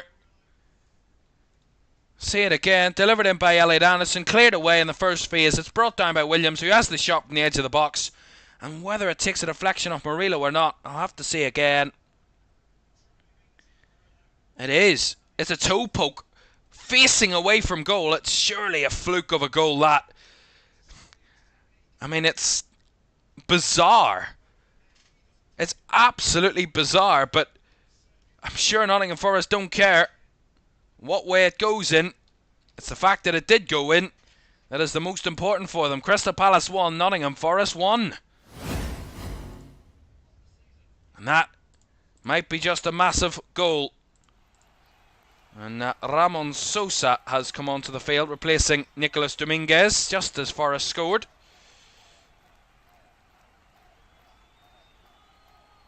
They're back on level terms. Murillo, with only his second Premier League goal of the season for him, and his first Premier League goal since a 3-1 defeat at home against Newcastle back in November. It was his only other Premier League goal this campaign for Forest. This will it be a ding-dong battle? I said this game was only a little bit extra clinical finishing, a little bit of quality output away from being a cracker. Are we starting to see the floodgates open at both ends? A little more space. Here's a Berrieza. Couldn't get through. Well blocked off in the end there by Forest, but a little bit open. Seconds before that, as Chris Richards thought he'd want to throw in there for Palace. Ends up coming off a Palace player last, and Nottingham Forest will get the throw down this left-hand side. So we're back to where we were about 5-10 minutes ago, really, before either team had scored. 0-0 level, both picking up a point. Forest still finding themselves a few points adrift of the top 5. But with the momentum of getting that equalising goal, will that spur them on to try and get a goal to take the lead? As we say so often, goals change games. Palace taking the lead really didn't give them much foundation to build upon, conceding just a couple of minutes after they'd scored. There's Sangari there, dragging down a Berrieza, and he is going to get himself a yellow card. He narrowly escaped one in the first half, which the Palace players weren't too happy about in the first half, but after that challenge, he's certainly going to get himself a booking. It's his third of the season, and it is the 4th yellow card of the night, and the 3rd for a Nottingham Forest player. And ball switched out to the right hand side for Palace. Quarter of this game to go. Palace 1, Forest 1. Kamara. Ball comes back to Chris Richards. Played into Eza, round the corner, trying to find Ismail Assar. Not kept alive as Richards came in with a bit of commitment there. And Forest tried to feed it in behind, but nicely mopped up by Maxence Lacroix. And hooked away by Dean Henderson. And the ball had gone out of play there from Henderson's clearance, so throw into Forest.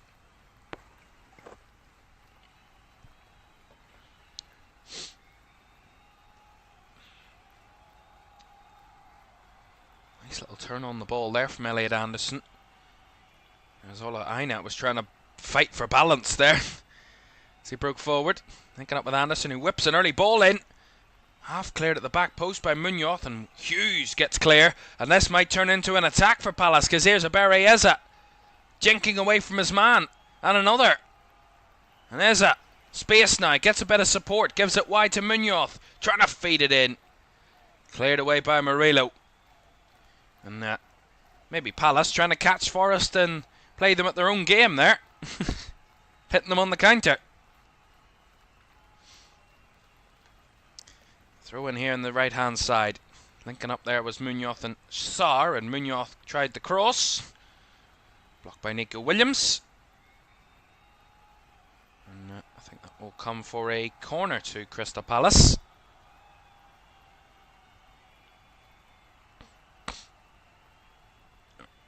Or it's actually just a throw-in, apologies.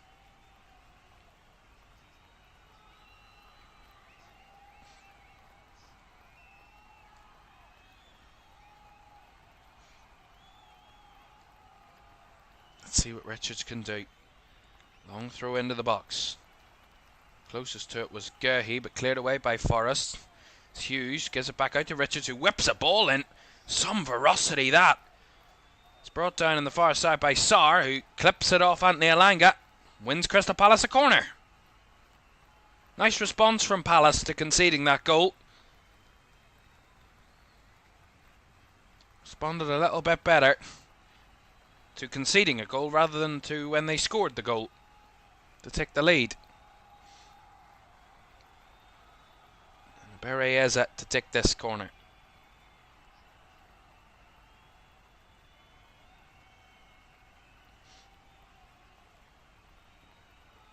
Right-footed delivery.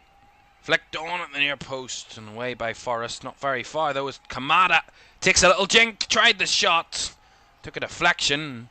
Murillo trying to keep it in play. Slides and puts it out of play for another Crystal Palace corner. It's Daichi Kamada again. Had the effort. Mark Gahey was in a little bit of pain there. Will be okay to get back to his feet again.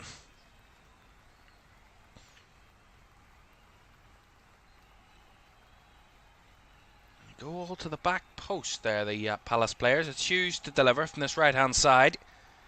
Left-footed. Headed away at the near post. Right back the way it came. Across to Hughes again. Cuts it back and the cross whipped in. Headed away again by Forrest. And now, that wasn't a decent clearance, but ultimately smothered there the Palace defenders to ensure Alanga couldn't break away on the counter. And for a slight second there, it looked like Anthony Alanga was in. Less than 20 minutes to go at Sellers Park. Crystal Palace 1, Nottingham Forest 1. Both goals coming within 3 minutes of each other. Very, very little between the sides. All the way throughout the night, they've been mirroring each other, or mirroring each other. To eradicate my accent there. It's one of the worst words to say in a Northern Irish accent, is a mirror. Mirror. They have been. They've been copying each other, as an easier way of saying it. Reflecting what each other has done. You have a go, I have a go kind of vibe all the way throughout the night. And the same kind of happened between the goals. Palace scored from a penalty. Forest equalised from a set piece. It's been a very even second half. Long ball over the top. Gibbs White does keep it in the confines of the field of play. And does keep possession for Nottingham Forest. In terms of the second half alone, it's Palace that have actually had the better of the chances, but actually less of the shots and less of the shots on target. Their chances have been better, but Forest have been able to get forward more, which is interesting. That was nicely won back from Kamada by Elliot Anderson, who rolls it back well for Morgan Gibbs-White. And now outside to the left it comes to Nico Williams, who steps inside, wants to have a shot. That was probably the wrong option there from Nico Williams, and as he tries to recover, he ends up taking down Ismail Sarr, and he gets himself a yellow card, does the Welshman. A little bit wasteful there from Nico Williams. He tried to have the shot from the edge of the box, wanted that glory moment. And the Forest number 7 commits a foul on the opposite number 7 to receive his 7th yellow card of the season. All the 7s all of a sudden there.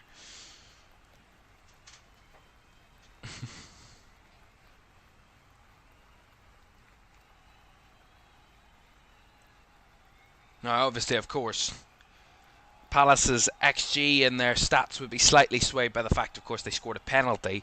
And penalties are much more XG friendly, of course, because you're expected more often than not to score a penalty. And Bereyeza's XG for that penalty was 0.79, which contributes to almost half, if not more than half, of Crystal Palace's XG of the second half so far. So that's where that comes from. As Ibrahim Sangare actually scrapping Bereyeza there. And Mark Gurhey clipping for a second yellow. I think that would be a little bit harsh, but see this again. It's Daichi Kamada battling with Elliot Anderson, and then Sar comes away with the ball. Eza turns on the spin, and then they kind of just shove each other out of the way, really. And it was Eza that went to ground. Yeah, they kind of run into each other. I mean, Sangari a little bit more aggressive with it. And it is a foul to Crystal Palace, but it's not a yellow card. It's certainly not a second yellow card for Ibrahim Sangari, but he probably will have to watch himself. Keep himself on the referee's radar there. Jean-Philippe Mateta is going to be replaced here by Palace. It's going to see Eddie Nketiah come onto the field. So a straight swap at centre forward for Palace. And it's going to be another change for Nottingham Forest. It's going to see Ryan Yates enter the field. And he is now going to replace Ibrahim Sangari. So maybe Nuno doesn't want any sort of convos or any more danger for Ibrahim Sangari. He's already on a yellow. Maybe walking a tightrope now. And that's why Nuno's just going to make that change and bring Ryan Yates, a very experienced midfielder, on for Nottingham Forest.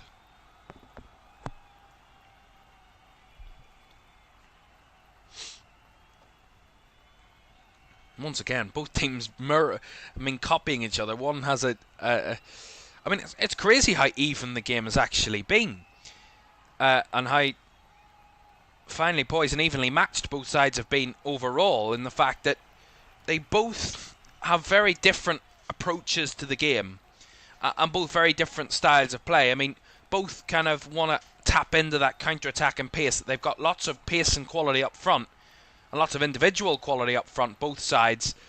But the way they go about finding that finding their attacks is a bit different. So there's going to be another foul here. It's going to be a Crystal Palace player booked. It's Daichi Kamada that's just fouling Anthony Alanga there as he gets onto the ball. I mean, every 2 seconds I'm typing in someone's name on my monitor. 4 yellow cards for the season for Daichi Kamada. I don't know if that's spelt correctly. I apologise for that. I haven't looked up Daichi Kamada's name. Oh, there's no T in it. Gibbs White lifting that free kick into the box. Up and away by Gurhey, but on the rebound, Elliot Anderson wanted to have a pop shot at it. Completely missed it. Munoz carries it away. Hughes with a lovely pirouette spin away. And a bouncing ball in behind for Nketiah to chase, but blocked away there by the Forest defence. And Murillo clears it long.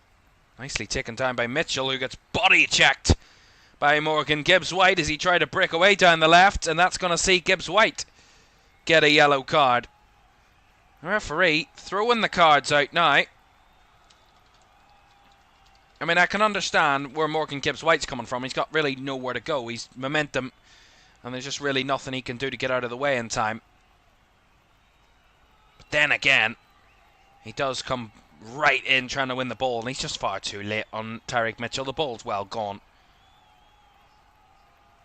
Bit of the walking wounded at the moment, as Murillo's gone down in the moment. This is not something Forest want to see.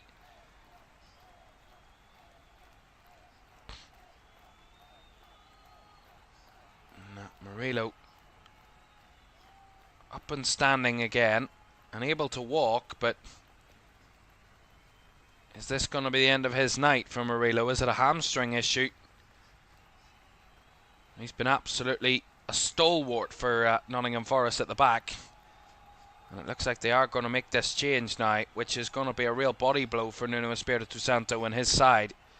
They lose one of their best defenders, if not their best defender overall. And the man at the moment who would be having them get a draw out of this game with scoring that equalising goal. He does a lot more than that. Oh, you can see he feels it right away as he boots the ball long before the Tyreek Mitchell opportunity that ends up getting a Palace free kick. See, he kicks it really far and long, Murillo, and he can feel it right away. Something goes. It's almost instant. And that's be a very disappointing end to his night that looked really promising. And the fact that he scored that equalising goal from Nottingham Forest to quite unorthodox score that equaliser. And there's the man also feeling the suffering of a hamstring injury, Callum Hudson-Odoi. So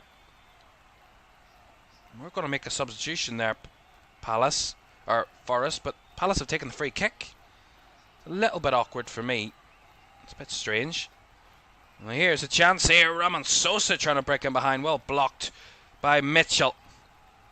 And they're down to 10 now at the minute, Forest. And here's Eddie Nketiah in behind.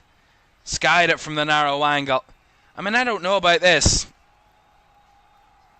Crystal Palace have the man advantage, but Murillo was down. Surely they were allowed to make the change before they restarted the game. I mean, he was offside, Eddie Nketiah, I think.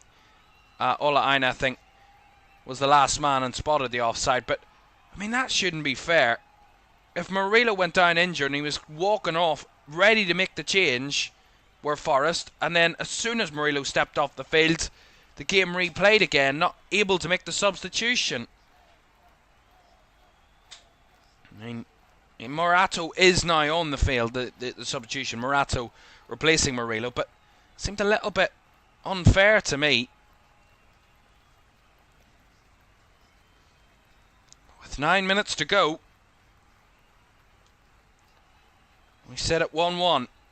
And this is the point that Nottingham Forest have to make a decision. Do they try and go gung-ho to get a winner and risk possibly losing the game? Or do they just take what they can get out of this game and get a point?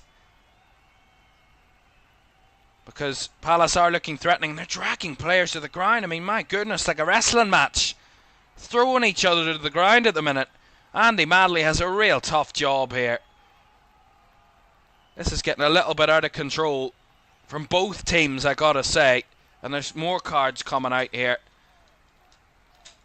There's going to be 2 players getting a yellow card. Ola Aina is the first, and Ryan Yates is the second. So both players from Forest getting cards. It was Aina with a dangerous slide in on Will Hughes, firstly. Ref plays advantage. And then it was Ryan Yates that absolutely clatters a man on the follow-up, on the advantage. And he gets himself a yellow card. I mean, Forest are going to have no players left that's not on a yellow card at this rate. I mean, my goodness. That's their 6th and 7th yellow cards of the night. And the 8th and 9th yellow cards all night in this game. The record, of course, was set earlier in the season of 14 yellow cards in a single game. Eza, flick forward. Go here, crossing the header, diving and over the bar from the second one. Palace were mere inches away from another goal. It was Guhi's cross, flicked on by Munoz at the near post and headed on over the bar at the back post. Sorry, it was Eddie Nketiah with it, flick on at the near post. And then over the bar at the back post by Maxence Lacroix. More good opportunities for Palace. Not taken. Can Forest make the most of that? Anderson. Sosa. Feeds it through. Elliot Anderson's got 3 here. He's got the ball into the box. And Mitchell can get it away as Eza scrambles on the reverse. Finding Eddie Nketiah, who can't link up with Daichi Kamada. And the ball goes out for a Nottingham Forest throw down this right side.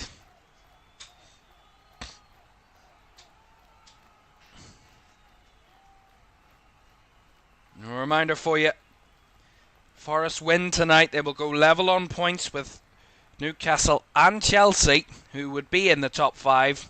Forest would stay in 6th, but only on goal difference. And not Newcastle and Chelsea will play each other at the weekend. So a win here for Forest would be monumentous for the remainder of their season if they can get it over the line. But if Palace claim a big victory, it'll be a real body blow to Forest, because they would, as I say, be 3 points off the top 5 with only 3 games left to play, and it looking a bit more difficult for them. As Milenkovic slightly body checks Eddie Nketiah there and gets himself penalised for a free kick for that. foul.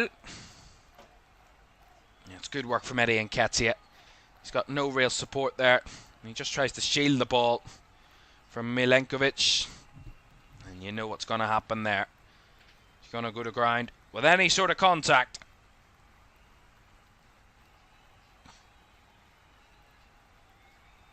Free kick for Crystal Palace. Nail biting, hiding behind the hands moments. For Nottingham Forest fans this. Will Hughes with his free kick, wide right hand side. 5 minutes to go. Palace 1, Forest 1. Hughes to deliver. Left footed. Whipped on, headed away by Forest. Kept alive by Eza at the edge of the box. Out wide to Hughes again. Reverses it into the path of Ebery Eza, who lifts it into the box. Too far Gehi, and Lacroix couldn't force it past his man. As Forest try and break away now. Can they get up the field? Yates has nowhere to go. And it's out of play for a Crystal Palace throw-in.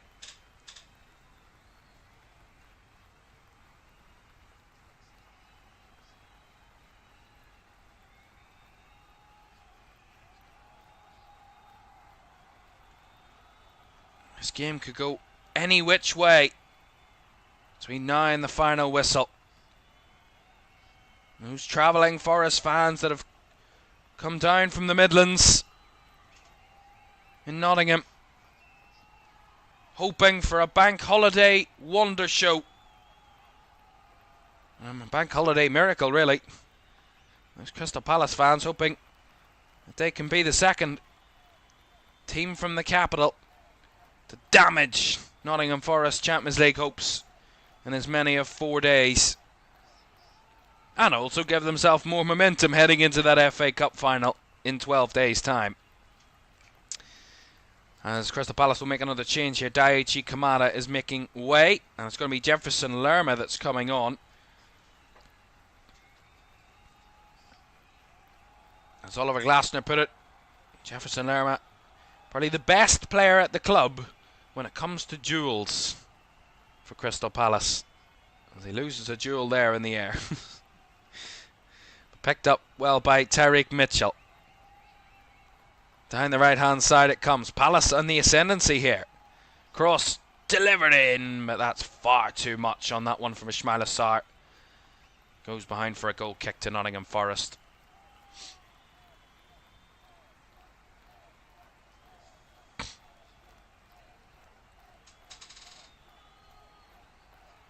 Remember, we have so much action still to come on LFS, including this weekend. I am so excited for Sunday afternoon because it is going to be a bonanza of action. I love that word. An absolute festival of football. Sunday the 11th of May. 5 days time, or 6 days time, for you. Because we have got 3 huge matches on Sunday for you to get your teeth into. Well, here's Palace trying to ruin the night. Eza! It's the crossbar. My goodness. And he screams to the air knowing how big a chance that was. Eza on the edge of the box onto his right foot. Crashes off the crossbar. That was a massive chance. And I'm sure the Nottingham Forest fans' hearts were in their mouths watching that one. On the edge of their seats for all the wrong reasons. And a sigh of relief surely when they saw the crossbar being absolutely clattered. They're hanging on a little bit here, Nottingham Forest. Palace are having some good chances. But all Forest need are one. Big chance that they can take before the end. As I was saying, that 3-game thriller on Sunday. Newcastle-Chelsea is our first at 12 o'clock on Sunday. Then we're followed by Nottingham Forest against Leicester at 2:15. And then rounding off the day as the champions host Arsenal as the top 2 face off Sunday the 11th of May at 4:30. That's what you're looking forward to this Sunday on LFS. Oh, Forest with a free kick here down the left side. It's Alanga will take it. Alanga with a delivery. Henderson came and tried to grab it, and he will be getting a free kick there as he was caught on the way through, I think. And that's bought Palace a little bit of time. Yeah, free that. And Chris Wood's come flying in. I mean, Dean Henderson punches it away, but is it a foul? It's a little bit soft for me. Let's see how long will be added on then. 90 minutes are up. How long's left? It will be 8 minutes. They love to give us as much time as they possibly can, don't they? To get a late winner here at Sellers Park. 1-1. And is there time for something quite extravagant in the final minute to this game?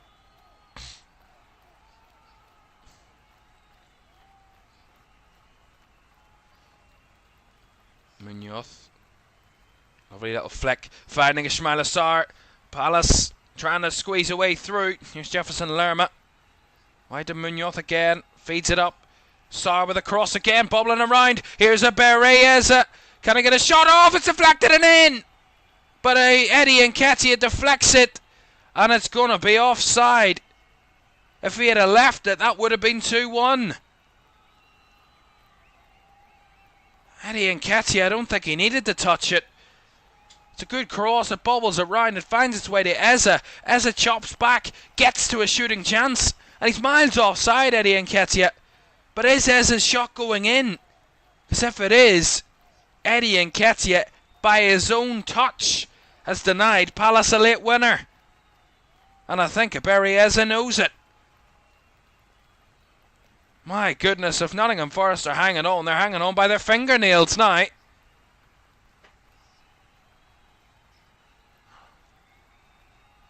They've got away with that one massively.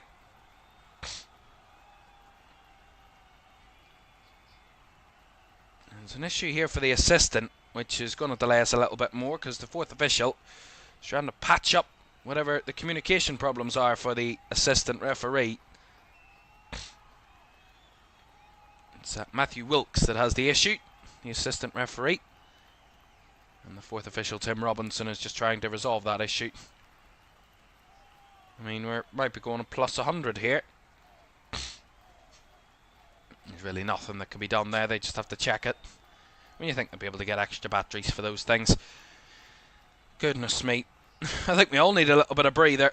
Looked like Palace had won it when their own man was offside and deflected it in. Whether Eze was going to get the winning goal. He certainly has a penalty that gave Palace the lead. And then a couple of minutes later, from the second phase of a set piece, it was Murillo with the unorthodox flick that carried it in for the Nottingham Forest equaliser. It's been a bizarre night. Really bizarre game.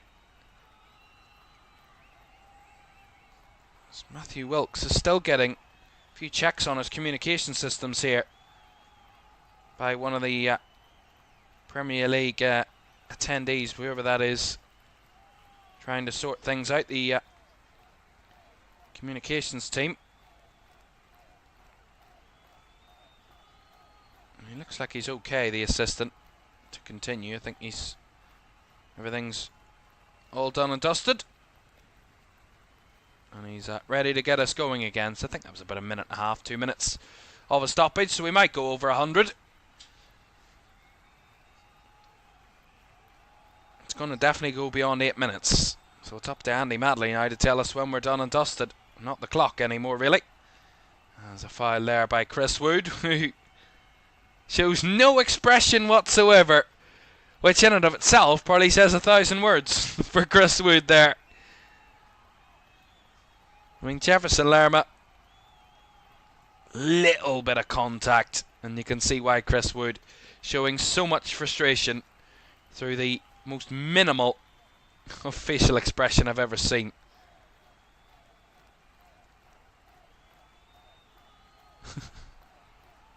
That's definitely a meme. That's definitely going to be a meme, that face by Chris Wood.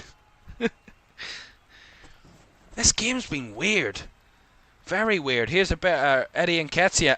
Nice little spin. He sent Sarr down the wing. Well, slid out there by Morato. Will be a Palace throw.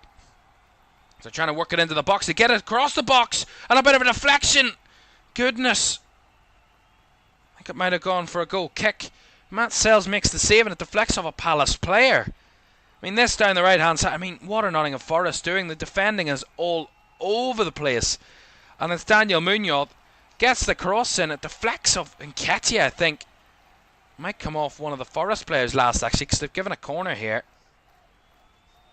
This is bizarre. Palace are certainly the team in the ascendancy, and certainly the team looking for a winner, when it's actually Nottingham Forest that probably need it.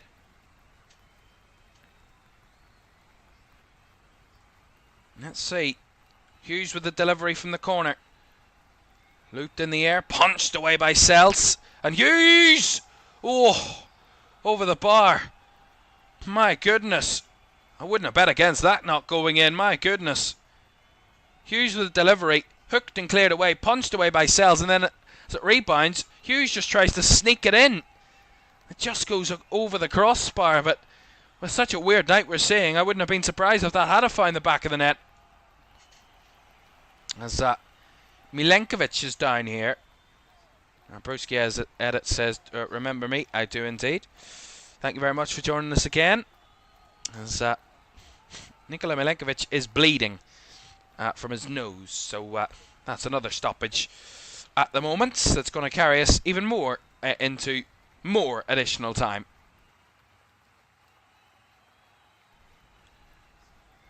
Yeah, it's Matt Sells that maybe catches his own player there in Nikola Milenkovic as he punches the ball away. If you look at the stats overall, Palace have had 20 shots to Forest 12. In terms of the XG, 2.52 to Forest 0.71. Despite that though, Dean Henderson, the Crystal Palace goalkeeper, has made more saves than Matt Sells tonight. 4 to Sells' 2. So Palace goalkeeper called into action more times than the Forest goalkeeper.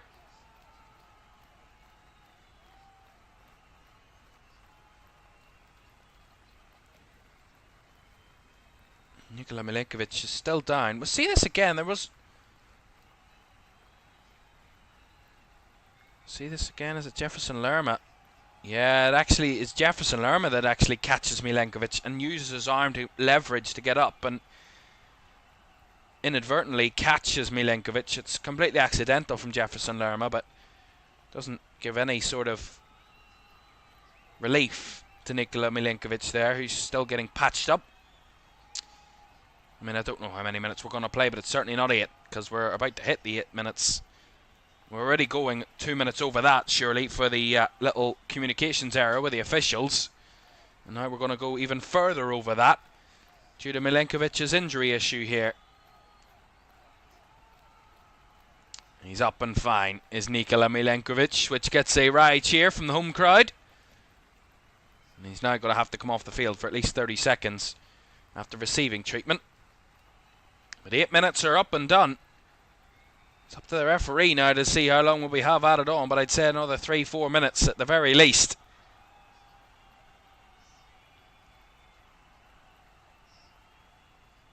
And Forest really need something from the gods to try and scrape 3 points, because they've been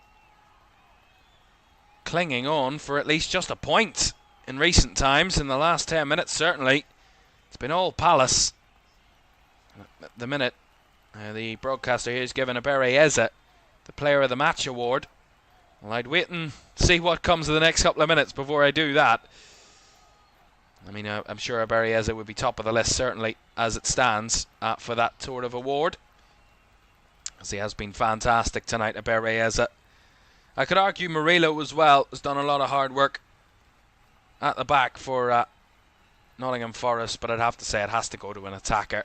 And I think Palace have just looked so supreme in attack, so much more threatening than Nottingham Forest all the way throughout the night. They've been able to kind of progress the ball forward so much more consistently and so much more efficiently than Nottingham Forest tonight. As Forest get a free kick here.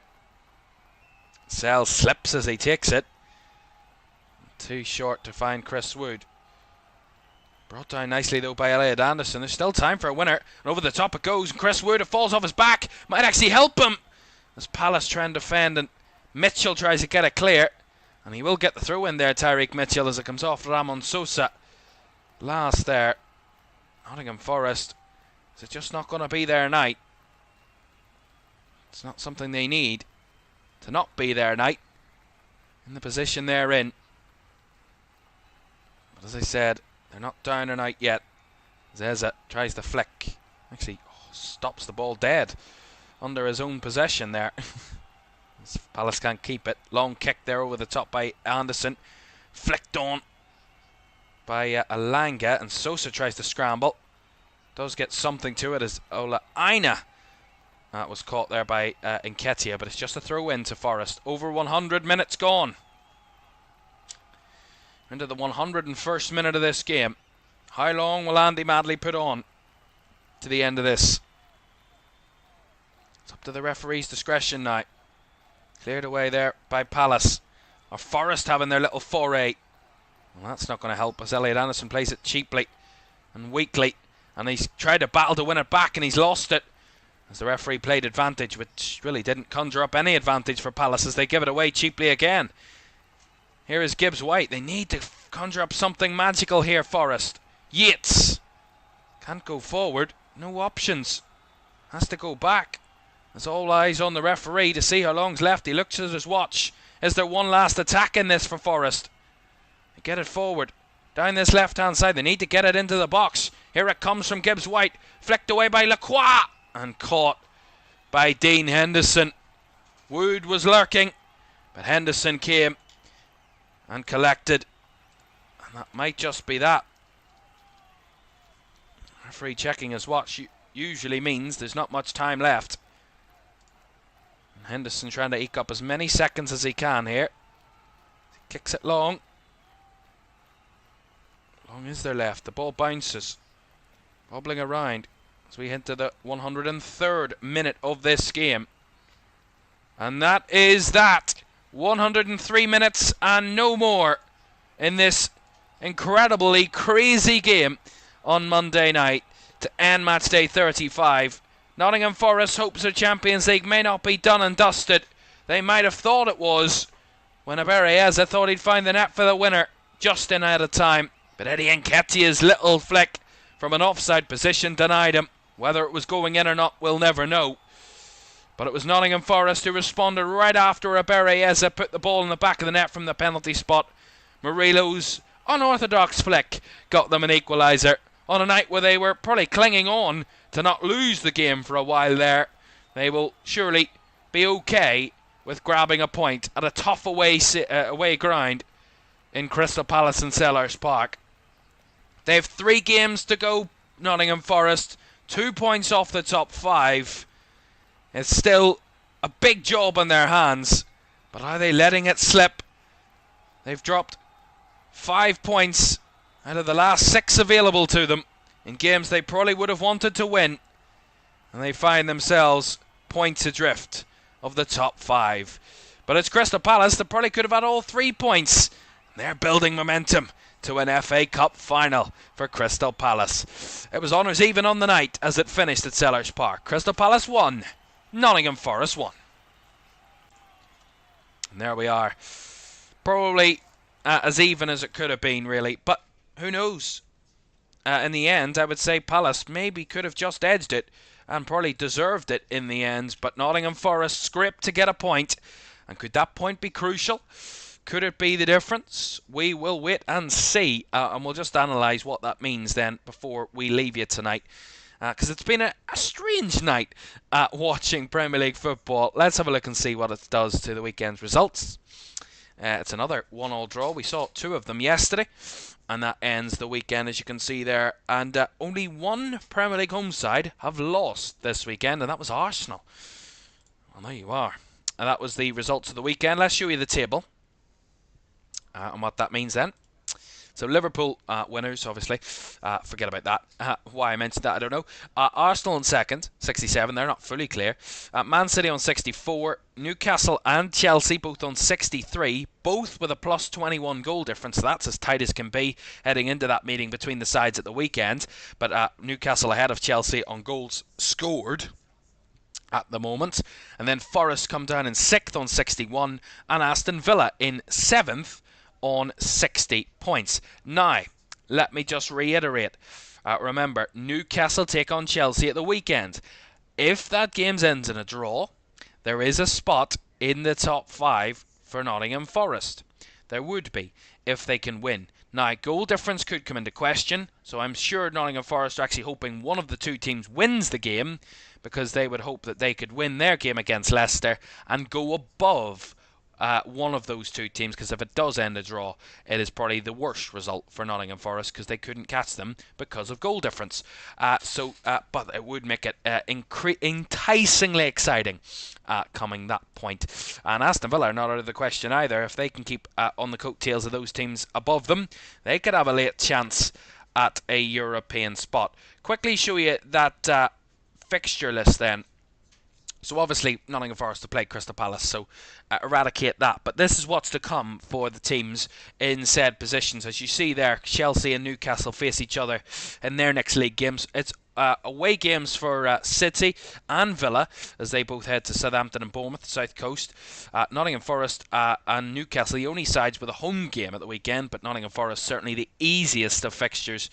And I would say City would have an easy fixture there as well, away at Southampton. But Forest being at home against an already relegated Leicester, will they want to put down a marker at the weekend, in a weekend where both Newcastle and Chelsea could drop points, but one of them are certainly guaranteed to drop points this weekend, and a chance for Forest to get themselves right back into the mix for the weekend. That's the way that looks. Who knows? It could come down to the final day when Forest do play Chelsea at the City Ground on the final day of the season. That will be some finale to the campaign for Forest if they can do it on the final day and secure the top 5 with a win against Chelsea. That would be some fairy tale ending to what has been a great season for them. Objectively, a very, very good campaign for Nottingham Forest. But it's not done and dusted yet, and I have 3 games to claim the objective that no one would have believed was possible at the start of the season. But with 3 games to go, it is still very much possible. Can they get it over the line? We'll find out over the next 3 weeks. Reminder for you, still to come over this week. Tomorrow night we're at San Siro in Milan as Inter take on Barcelona. A 3-3 draw from their first leg in the Catalonian capital. It's tomorrow 8 o'clock for the second leg to see who will book their place in the final. And then on Wednesday night the same applies, as we're in Paris, another famous European city, as PSG host Arsenal. PSG with that 1 goal advantage. Ousmane Dembele's goal from the first leg, the only goal of that first leg, has PSG with the narrowest of advantages against the Gunners heading into Wednesday night's second leg. Can Arsenal get to their first final in 19 years, or will PSG get to their first final in 5 years? Of course, both sides would only be their second ever Champions League finals, and both trying to claim their first ever Champions League title. That's over this next midweek. And we have championship playoffs for you on Thursday, if I remember correctly. I don't remember, I'll check it now. Bristol City take on Sheffield United. That's on Thursday night in the championship playoff semi-final first leg. And then Coventry take on Sunderland on Friday night in that second semi-final first leg.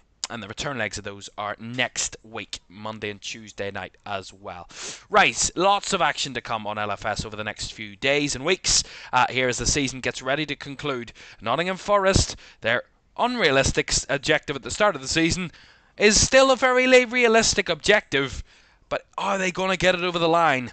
Or will the side in the top 5 be able to hang on to their places? We'll find out. Join us again at the weekend for the return of Premier League football. We're back for the Champions League tomorrow night. Join us then. Thanks for your company tonight, and we'll see you again tomorrow. Bye-bye.